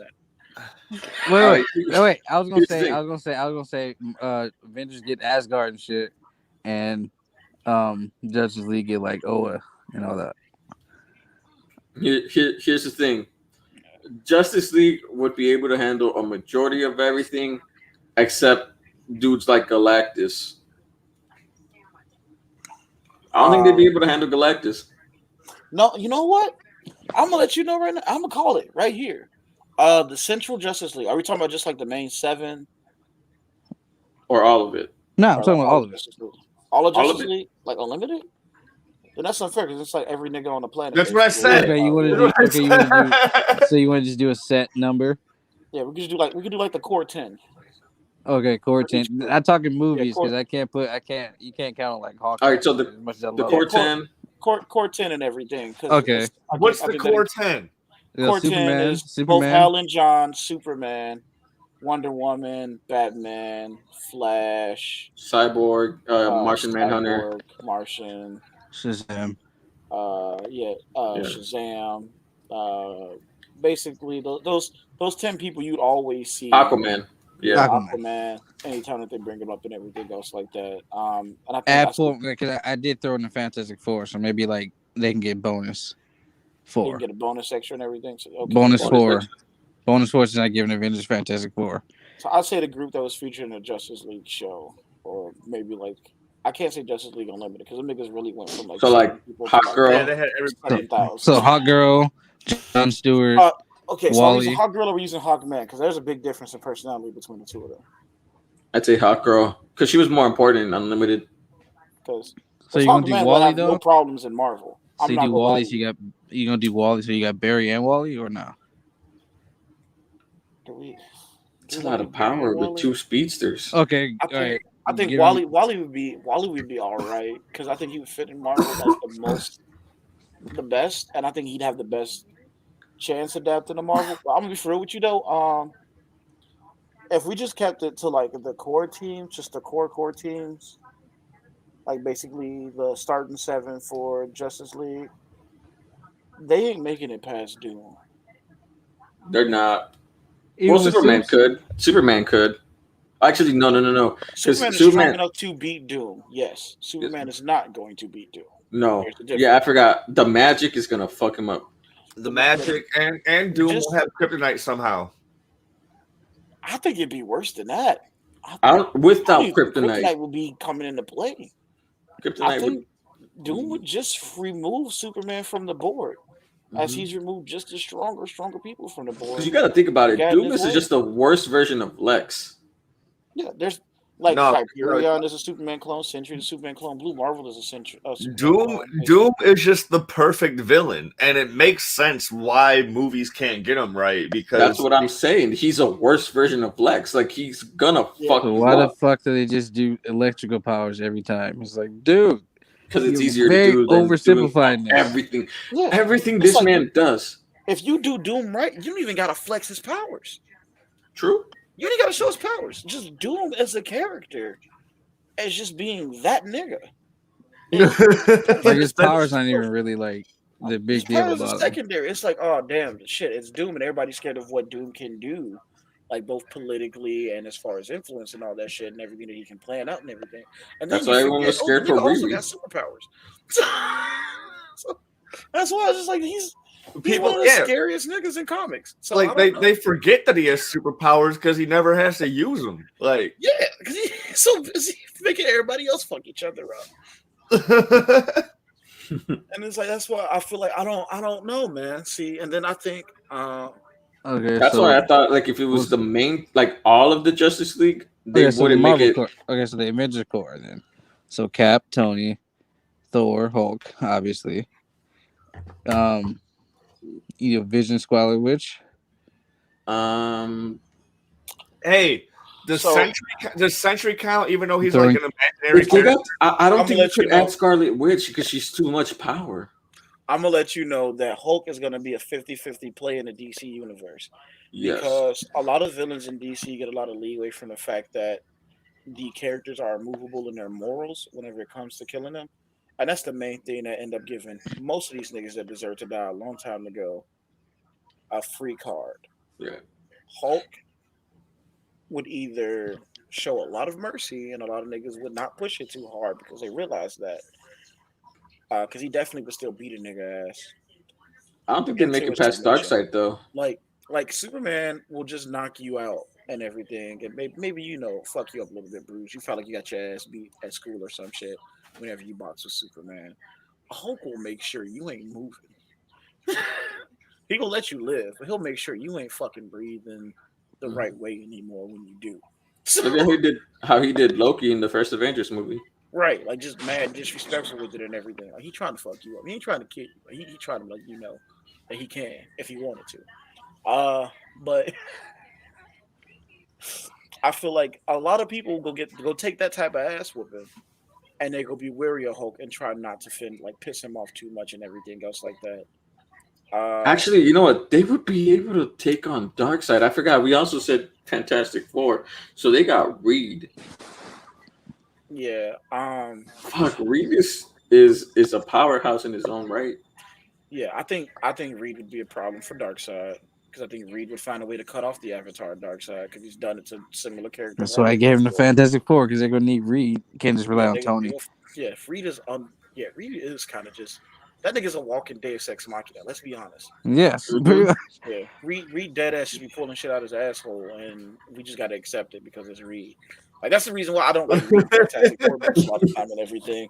Because if it's not Doom heavy, it's about to be bad because it's about to be basically a critical we all go down moment, and then Reed will be like, not this, and pull out a blunt, and then whatever device he got and everything fixed. That's it. Like, nigga, dude, Reed having stretchy powers is probably the most useless fucking superpower to ever exist because that nigga don't even use it. No. Yeah. I mean, He's fucking, And that's the thing between him and Doom. I Like, mean, neither one I of them think truly it's use their like- powers. okay, but if we can be immature for a second, it's probably the best power also. Fair. I mean, just think about it. Tell me you wouldn't want that ability. I mean, it'd be nice, but If you could pick between like super speed, super strength, and a last ability, what are you realistically picking? flight. I'd rather have Reed's brain because then I could just make that shit happen. I'd pick flight. I'd pick flight to do like You ask me the question again. Nah, I'm actually picking speed though. Super speed. I'm not gonna lie. Depends on the super speed. Like, do I get regular super speed? Do What I do you get mean? like Just super speed. Why are you going so deep with it? because there's like different types of speedsters, man. Like I don't. If you're asking me like if I want super speed and I get Quicksilver speed when I could have like You got Speed berry Force speed. speed. All right, then super Who the speed. fuck thinks of Quicksilver? You think of super speed? There's multiple motherfuckers that have Nobody like thinks of super speed. Quicksilver when you think of super speed. Come on now. Literally a whole nother generation of comic book fans that think Quicksilver is actually faster than Barry because of the movies. I know, it's Nah. stupid. Yeah. CW Flash is faster than Pietro in the MCU. Yeah. Well, Yeah. He's it's even not with MCU. he's even with It's the the X-Men one. Yeah. The X-Men movies made Quicksilver kind of busted in comparison to how this Yeah. nigga actually is in comic books. Like They're pretty even. Like yeah, in he got a big buff when it comes to the movies. Like most characters got nerfed. Him and Carol got a buff. Carol was busted. Yeah, Carol is busted. I was Oh, thinking about. I was thinking about Carol like, would be a core member. Carol, Fuck, man. Carol was Yeah, absolutely busted going to be in on that team. Yeah. I'm putting Carol on that team. Fuck, dude. The Avengers are gonna. The I asked, problem. I Putting asked Panther earlier. too. Putting I Black asked Panther earlier. too. Does Sentry count? I mean, I know he's an imaginary character. He's not a core member. Sentry ain't even an Avenger. He's not a core member either. Put Black Panther. Same as you got Wakanda as well. I mean- Sentry and fucking Blue Marvel are niggas that know the Avengers, but they're not even Yeah. Avengers. I don't believe. Okay. They're So like, we we're got- cool so we got with Cap. you, but we will We fuck got you up Cap. if we have to. Yeah, Cap, Wonder Tony, Man. Thor, Hulk, Carol, Panther, Isn't He-Man a core Avenger sometimes? He-Man. Sorry, not He-Man. Fuck Hercules. Core? No, he's not a core Avengers, but he is part of the Avengers at times. I would never say core. No, he just be out there. Does Beast count? Ant-Man. He's an X-Men. Yeah, I He's think been an Avenger though too. He's mainly an X-Men. He's been an Avenger. He was. That doesn't make you a core Avenger. He was a core member of the Avengers for a long time. He wasn't a core member. I don't doubt you. I just don't know if he was an Avenger or not. Because I know at one point the nigga basically replaced Reed for the Fantastic Four. So I wouldn't be surprised if he was an Avenger. I just didn't know he was. He was an Avenger, but not a core member. I'm gonna look up how long he was an Avenger for. You just Yeah, know but that doesn't make him a core member. He was just part of the team. Yeah, he wasn't a core member and everything. Yes, he was for a while. Never mind. I am looking at it now. This nigga was. He was a core member. I ain't never read that in my life. Avengers frontline for a good. Hold on, I'm looking this shit up. So yes, yep. This nigga Beast is officially yeah. He's a core member of the Avengers, bro. Holy shit! What the fuck? He was a core Avenger. Holy shit! Damn. And this shit don't look like it was too far off. Bro, this nigga, he's on covers for years. Bro, he's ahead of Cap. Yeah, I feel like I've never read a Marvel book in my life. Yeah. What? How did I not know this? He's ahead of Cap, so that means that they made him a bigger deal than Cap. I got Avengers books that are this old. So I was looking through all these covers and I was like, Beast was an Avenger. I never read the books, but I was looking through all these covers. I was like, that's why I was asking this question. Like, does Beast count as an Avenger? Because he was there on the front lines for fucking years and years and years. Okay, so it's Black Black Knight Namor looks like. I'm looking. Oh, yeah, at Namor does count as a Black Knight and You need an Aquaman, you know, like Photon. The problem with here's the thing. A core Avengers can be switchable and they're more stacked technically. Did you just say put in Photon? We're not counting Monica. I want to count Monica, but we're not counting Monica, bro. Let's just all right. Let's just put together 10 of them. Doesn't matter if they're core or not. Just put in 10 of them. So we got the core 4: Cap, Tony, Hulk, and Thor. Yeah. Carol, Panther. That's so much power. That's way more than the Justice League. Fuck, man.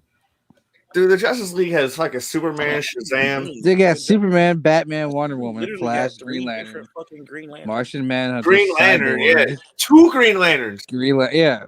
Yeah, but that's not pretty stacked, comparable too. to. That's not comparable. Shazam. Actually, You're telling me that's comparable to Yeah. Thor, Yes. Scarlet Witch? 100%. Okay, they need a Captain magic Marvel? user though.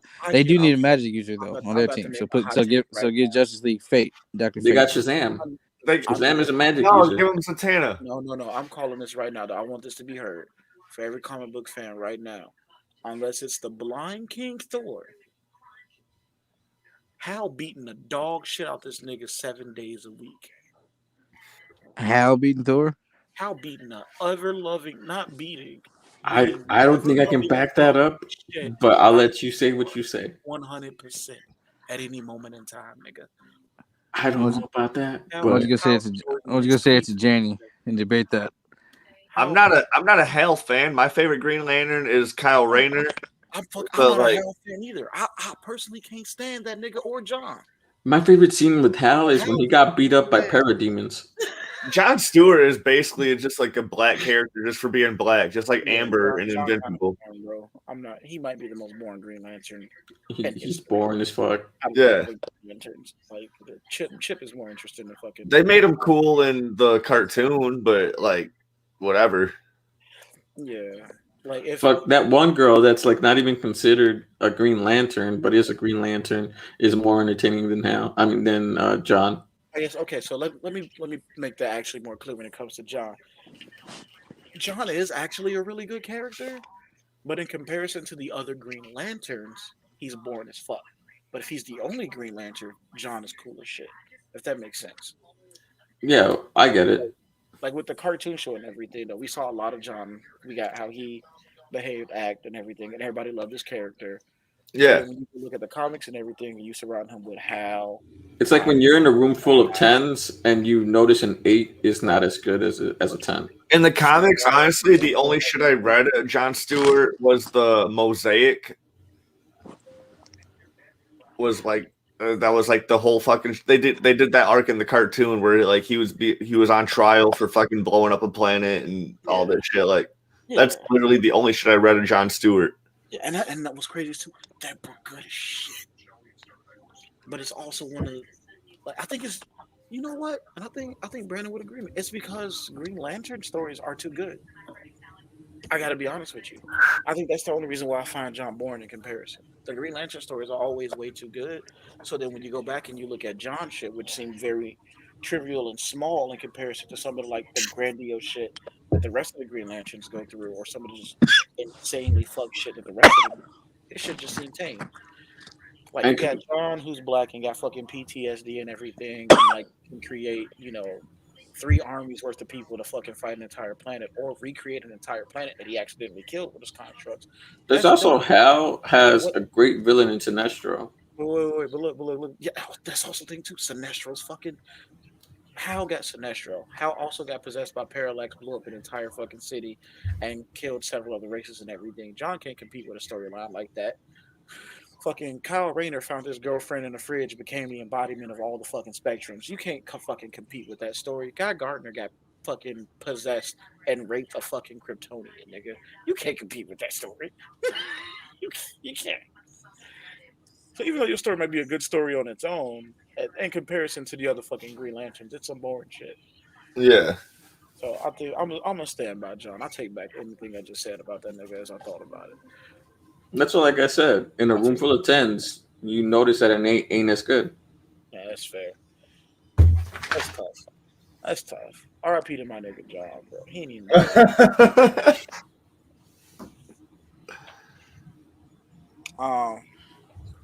You know who got some boring ass stories and it don't make sense that their stories are so fucking boring? Martian Manhunter. Yeah. And he's one of my favorites. They don't know what to write about that nigga. They made him too OP. Yeah. So now like he's basically just used as like this weird, I guess, milestone for villains to show how crazy and OP they are by like bodying that nigga.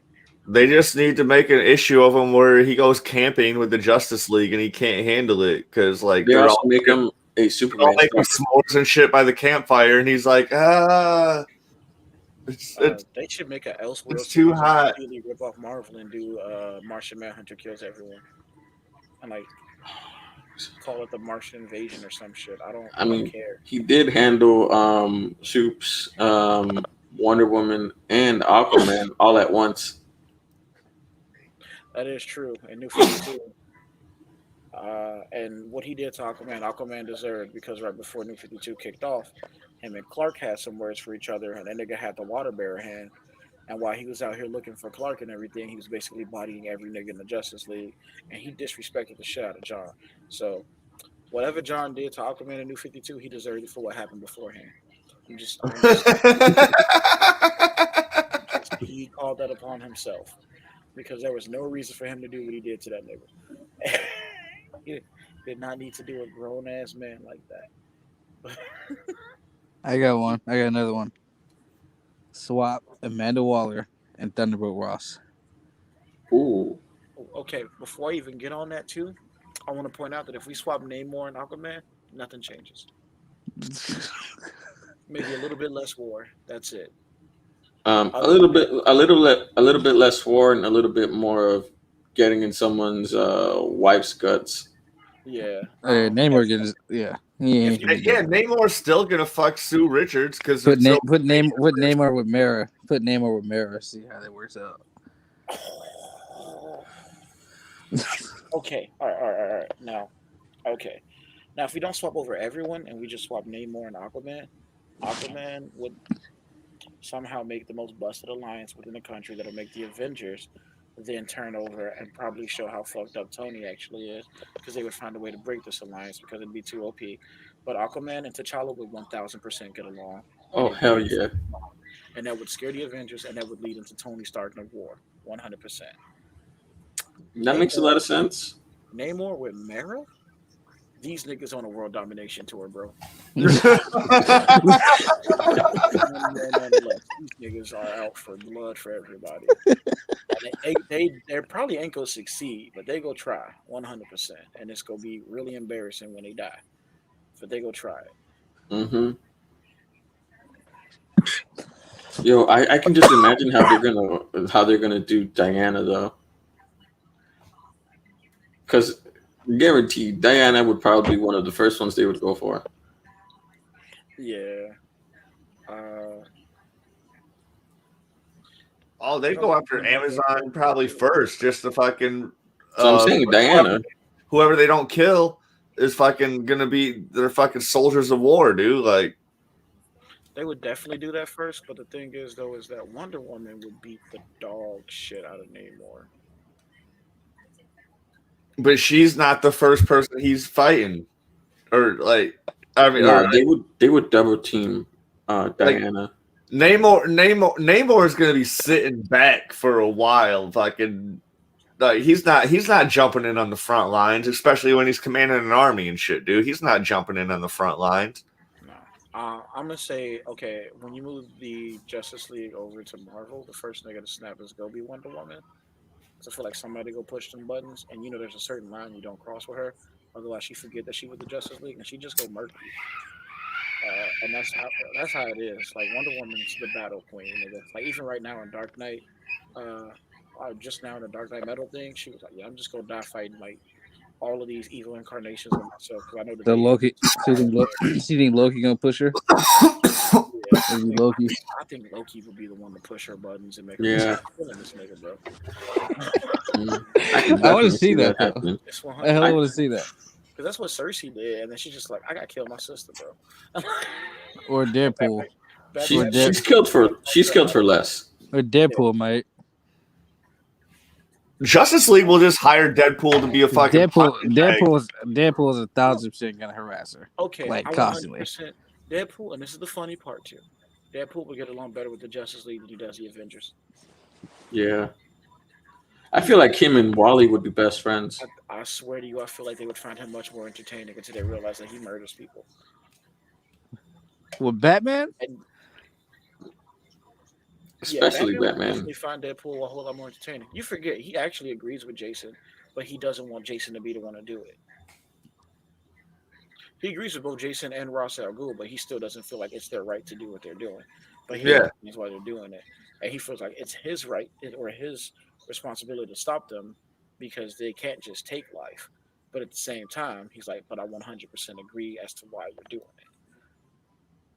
So like, him and Deadpool would actually get along because besides the fact that Ross like constantly harassed Batman, him and Batman actually get along too, more than they don't.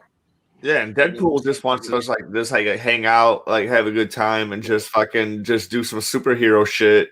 Well, just like but just killing motherfuckers. That's all he wants to do is just have a good time. Yeah, because even with the Avengers, they still try to get him not to kill people. He's like, I'm doing it, bro. So I think he would get along with them pretty. Yeah, the fast. Justice League will like, dude. There's nothing we can do about it, dude. Like Batman fucking killed this dude like 5 times. He just keeps coming back. Like The thing is that the Justice League got enough high role players too, where they could probably actually stop him from killing people.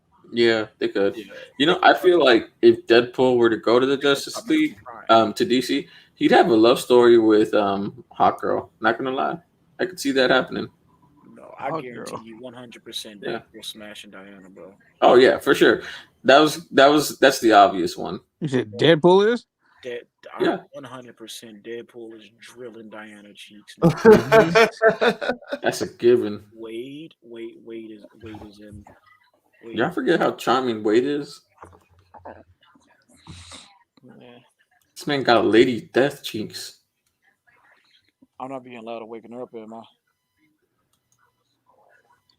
Or did I do it? Okay. I was trying to stay low. My bad. Who else could we replace? Like We never did Thunderbolts Ross and Amanda Waller. yeah, dude, that'd be wild.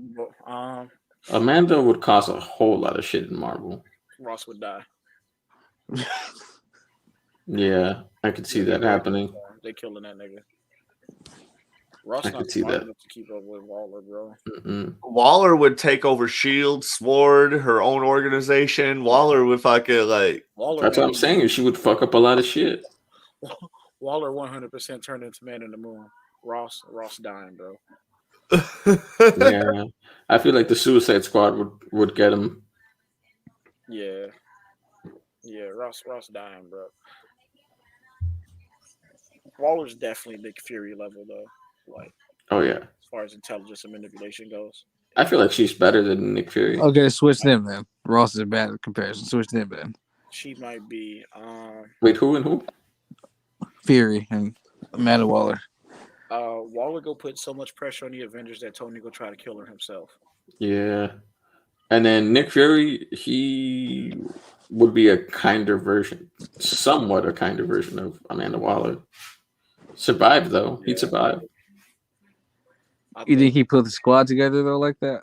Nick Fury would end up a Green Lantern in DC. I can see that. You say green? Yep. Specifically. Yeah, I don't think a Suicide Squad could get Nick Fury. Yeah, Nick Fury would randomly get a ring, and then we got like another Green Lantern from Earth, even though we got 7 already. But you know, actually, how many is there? Let me see. I thought there was only 5. No, there's more than 5. There's John, Hal, Guy, Kyle, and that's 4 right there. Then you got Simon Bash, you got Jessica Cruz. But she's unofficial. Jessica Cruz is official Green Lantern, isn't she? When did they change her to official? She's been unofficial for like years.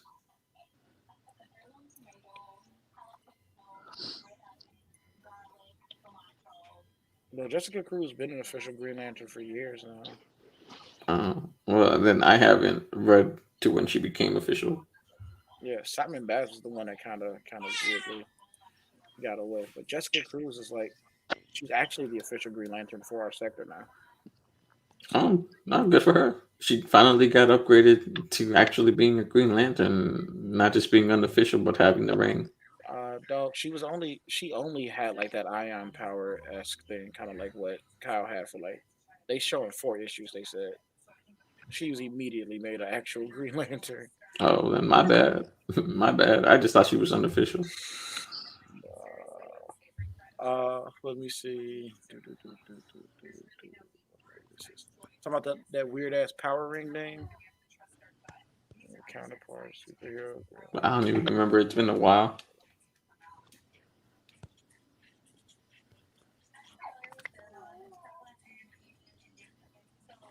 Let's see who else should we pick? Who should we trade?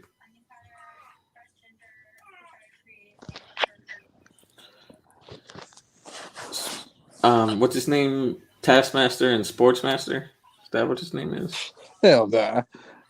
Sportsman. And Yeah. Taskmaster. Yeah. In any situation where you put Taskmaster in a fight against a nigga and you put Sportsman there instead, Sportsman dies.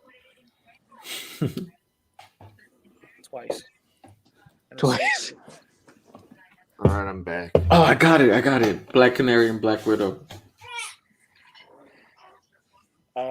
Any issue where you would put Black Widow in the same situation as Black Canary, Black Widow dies twice. Damn, for real? First off, Black Canary be throwing hands with heavy hitters, even though like strength and dexterity wise, she weaker than even Batman. Yeah, I get it. I know. This is why I think Jake and I were talking because he knows I just love saw Black Canary can scream like, and I he was can't. trying to He's fight a him. dog. Just got that scream. I don't understand how she be Yeah. living through most of the situations she do, but Mhm. she stayed through some major events on some straight bullshit. And you know what? You gotta give her the props for it because she ain't dying. Well, she's like Like, on probably the other hand, got jumped in the alley by two unnamed during Melage. And I ain't never let no live that down. Okay. I will say about this Black Widow, she is like a top 5 fighter in DC. Black Widow? Marvel. Black Canary, my bad. Oh. Black Canary, she's like a top 5 fighter. Top Jake and 5 I were fighter. Yes, I wanna she's a see- top 5 hand to hand. I want to say I'm In all of DC? top 10, but I don't Yes. think top 5.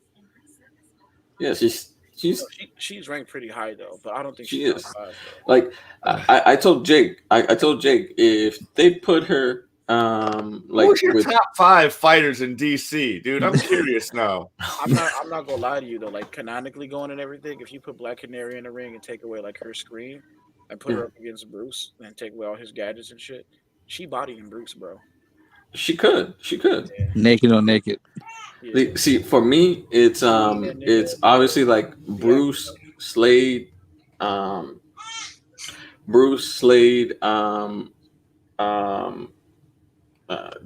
Lance, Shang-Chi because he crosses over. He's that good. Crossover body and everybody in the League of Assassins. Yeah, he is. Shang-Chi would end the League of Assassins. I mean, like you're talking about people from other planets and shit too, man. Oh no, okay. So all right, DC actually does have a ranking for their martial artists, and they're not necessarily counting space niggas. But they do have like their own separate ranking for like human martial artists necessarily, and based on their martial skill. So of course, some of them got superpowers, and that'll offset the balance a little bit. But DC has their ranking based sheerly on skill for hand to hand. Yeah. Not even if you add their extra strength or anything else like that. Like if you had just the base nigga and they all got the same stats for strength and all that, then who would win if they fought exactly like dude? It's like Bane is still up there. So these are the list of people and everything though. Number 1 is Shiva, and that's uncontested. Yeah, Shiva. Yeah. The only person who even comes close to Shiva is her daughter Cassidy. So that's it. That's where that list pretty much stops for like the top 2. But then you got niggas who are probably a threat and everything that people don't think about. Like Black Manta actually sits pretty high up on that list in the top 5. Batman and Deathstroke pretty much keep battling it out for the same spot, but they're ranked about the same. Jason's ranked higher than both of them. And then it's just kind of everybody else from down there. So like Bronze Tiger, Ali, Black Canary, shit like that. And I don't think Black Canary on that top 5, bro. I think she close. I do think. I think she might be like Yeah. I 7 or I 8. put her at 5. I put her at 5, but I always forget about Shiva and her daughter. Yeah, she her daughter. And everything. Funny thing But is, you just said that Black Canary's bodying Bruce. yeah, Yeah. Roz ain't even top 10 on that list. See, here's the thing. He said take away gadgets and all that. You Yeah. take They include gadgets in this. Okay, yeah, you're right. Yeah, So like like the whatever you devices, have, but you're just like that base power. Yeah. yeah, they do count the weapons that they fight with in that. My bad. But Because that's like still your- considered martial arts. yeah, and she don't really have a weapon other than like a baton. Uh, but Batman can use like 1,000 different types of weapons, so they go rank him Yeah. up there. But if you put them naked, she kick that nigga photo, bro. Well, I'm surprised Bane is Bane in top 10 or not. Uh, Bane, I I, he is. I thought he would be like in the top 10, like bottom top 10. He's Bane is like a strategist though, dude. Like comic book Bane is a fucking like that dude's a force to be reckoned with. Like I don't know about like how he is written now, but like how he like originated, like that dude was. Well, because the thing is too is that if you put Bane up higher on that list too, you also got to then put Dick up higher on that list because after Bane did what he did to Batman, Dick went over there and did what he did to Bane. Yeah, I forgot about that. Yeah, he rolled up on that nigga real smooth and said, "I'm about to body you. You fucked up my daddy brother. I gotta kill you." You're my daddy brother. Yeah, I've had this thought in my head for a while, but His hands, nigga. everyone treats Dick as the older brother, but he's really more like the cool uncle.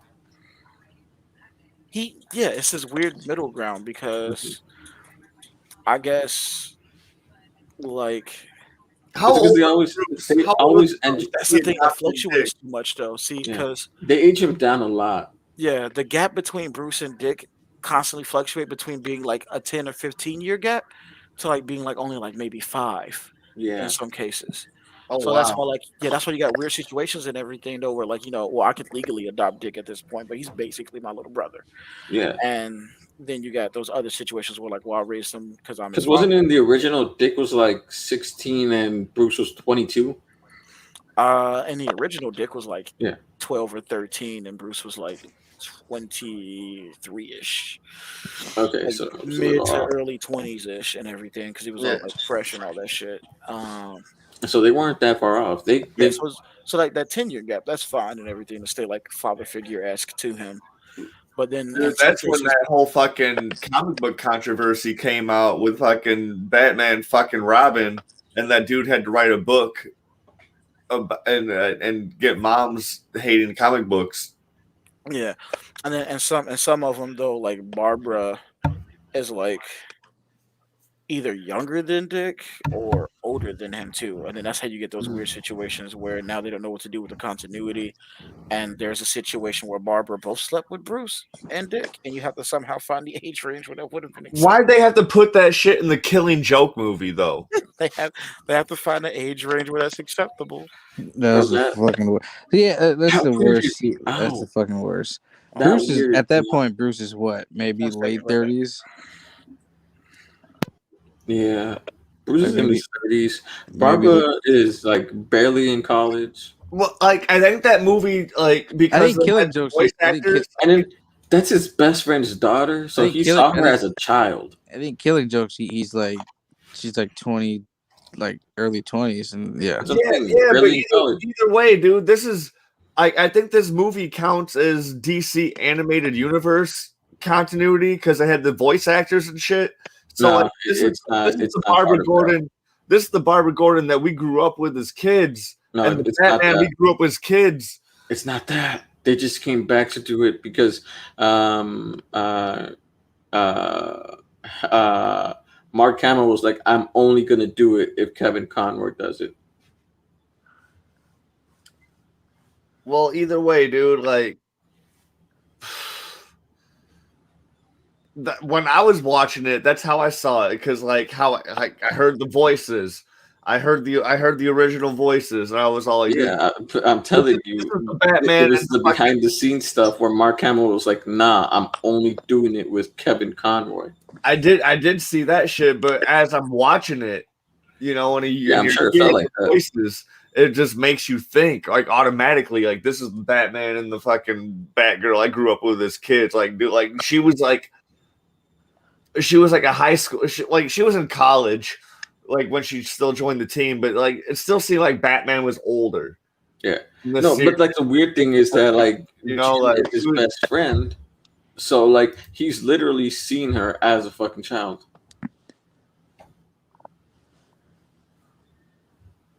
Either way, it's creepy as fuck. Dude, Twitch comments get weird, dude. Look at this shit. Want to be famous? Go to this website. It's a bot ad. I know it is.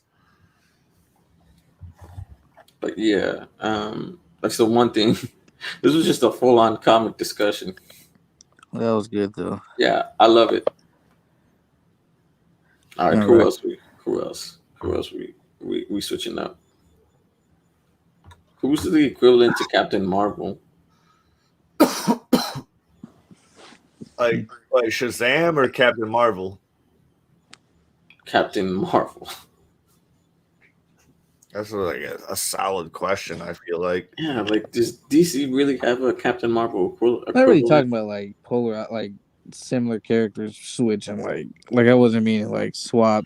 Oh yeah, you know, true. Superman for Hyperion. You know, I didn't mean like that. It's Okay, just my bad. Scenarios We were just where, trying like, to see who. just like it was like scenarios where you see somebody way more ruthless, like Frank Castle, and put him in Taking somewhere over like a mantle. Gotham and doing exactly what Batman people think Batman should be doing. You know, so like that. I got it. Daredevil could take over Bloodhaven for Nightwing. Oh yeah, That I could see working out. that would be great. Oh, Yeah. that's like the exact same fucking situation. You're just like Nightwing would handle fucking Hell's Kitchen the same way. You know, end up having some beef with Kingpin along the way, you know, like because you gotta have your big bad. Yeah. But at the same time, he'd also be a Hell's Kitchen police officer. Because he was a police officer in Bloodhaven. Okay. But yeah, I feel like Daredevil would clean up a Bloodhaven a lot better than they could. Because he'd actually be breaking bones and shit. Oh, and he'd be a lawyer out there too for fucking people who can't afford lawyers. Yeah. I want Brian to come back to see what he would say. Almost 3.5 hours. I know, but it's a good discussion. Not on your end is like a half hour behind. Yeah, my end, we barely hit the 3 hour mark. Mine says 3 hours live, 3 hours and 21. Yeah, no, that's how long I've been recording. That's how long Timon has, but like on my end, it's just 3 hours like that I've recorded. You guys start later than I do because I just start hitting recording when conversation gets juicy. Like, and then I just hit record. Like, boom! I don't even introduce my show anymore. I just fucking just start talking. Yeah. If like when I do like an actual just Wiener cast, I'll still do the theme song and everything. But like since these are like crossover episodes, I just hit record and fucking boom.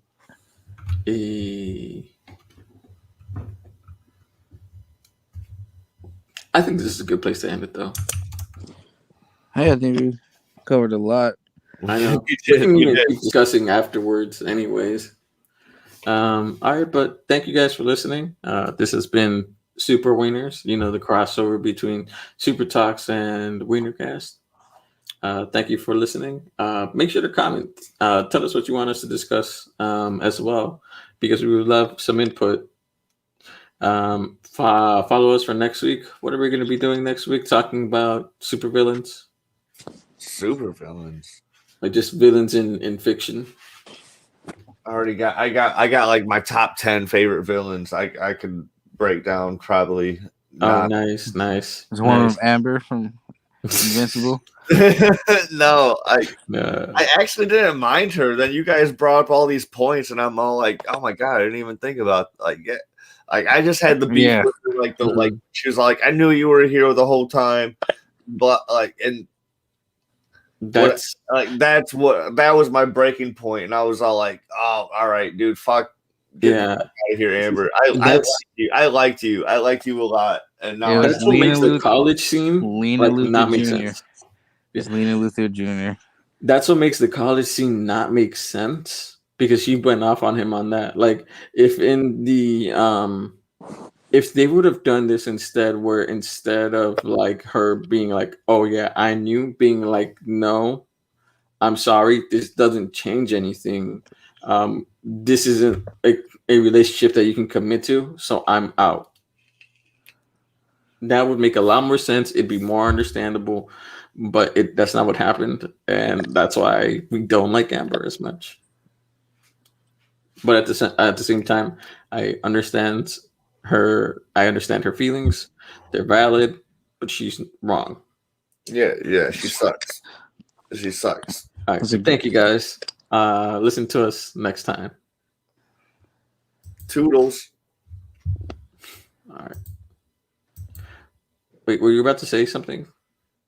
No. No.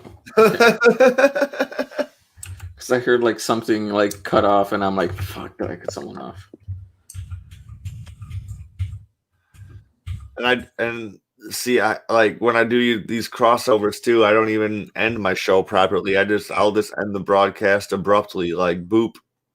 Like Oh, you could have kept it going. We could have just kept it. No, I haven't ended it yet, but I will like randomly All right. in probably like a few Wait minutes. for Brian to come back, and then let's hear his thoughts on the Daredevil and Nightwing. What's awesome about Brian, it sucks at the same time, dude. He has a lot to say. Like that's the sucky part, but the best part is like 99% of it's fucking hilarious or informative. So Yeah. like, and both at the same time. But I was all like, man, sometimes I wanted to like cut in and get a word in, but I Oh, can't. bro, you always cut in. I'm too busy listening into all this fucking knowledge that I'm gonna forget. Oh shit! We should have talked about that fucking static. I mean, the Superman thing. So I'm looking at the Black Superman. Oh yeah, So I'm looking at about it next week. I'm looking at this post. It said, "Oh, Black Monopoly" on Instagram. Like a lot of people are asking for a Static Shock movie instead of a Black Superman movie. And so it's like because we don't need black versions of characters. Develop the characters that are black. And like Well, because we are getting a Black Static, like It's like with because- the kid from Stranger Things, so that's good. because Static I is mean, an I'm looking forward to that for real. because Static is an original black character. Last thing we need is a bunch of people complaining about pandering because they think there are only two races, white and political. Even though Val Zod exists, we go to But they're doing Kal-El. They said they're doing specifically a Black Kal-El.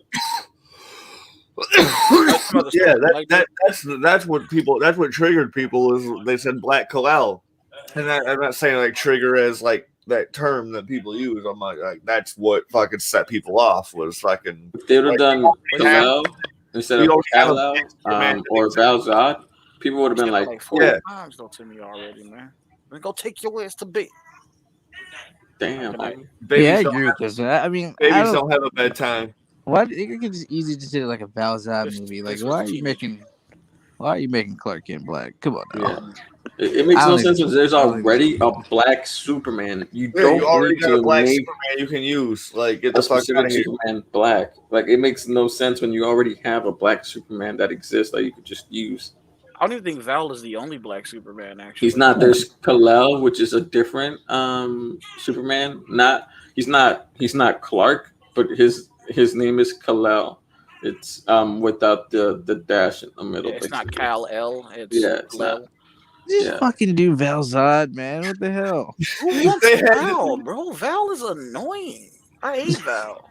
He got a dope ass suit. Don't get me wrong. Val's design is hard, but it's wasted on the Val. silver. He's like the silver, or like the blue outlines on his suit is amazing. I hear her over there talking shit. You said it's wasted on Val. It's wasted on Val, bro.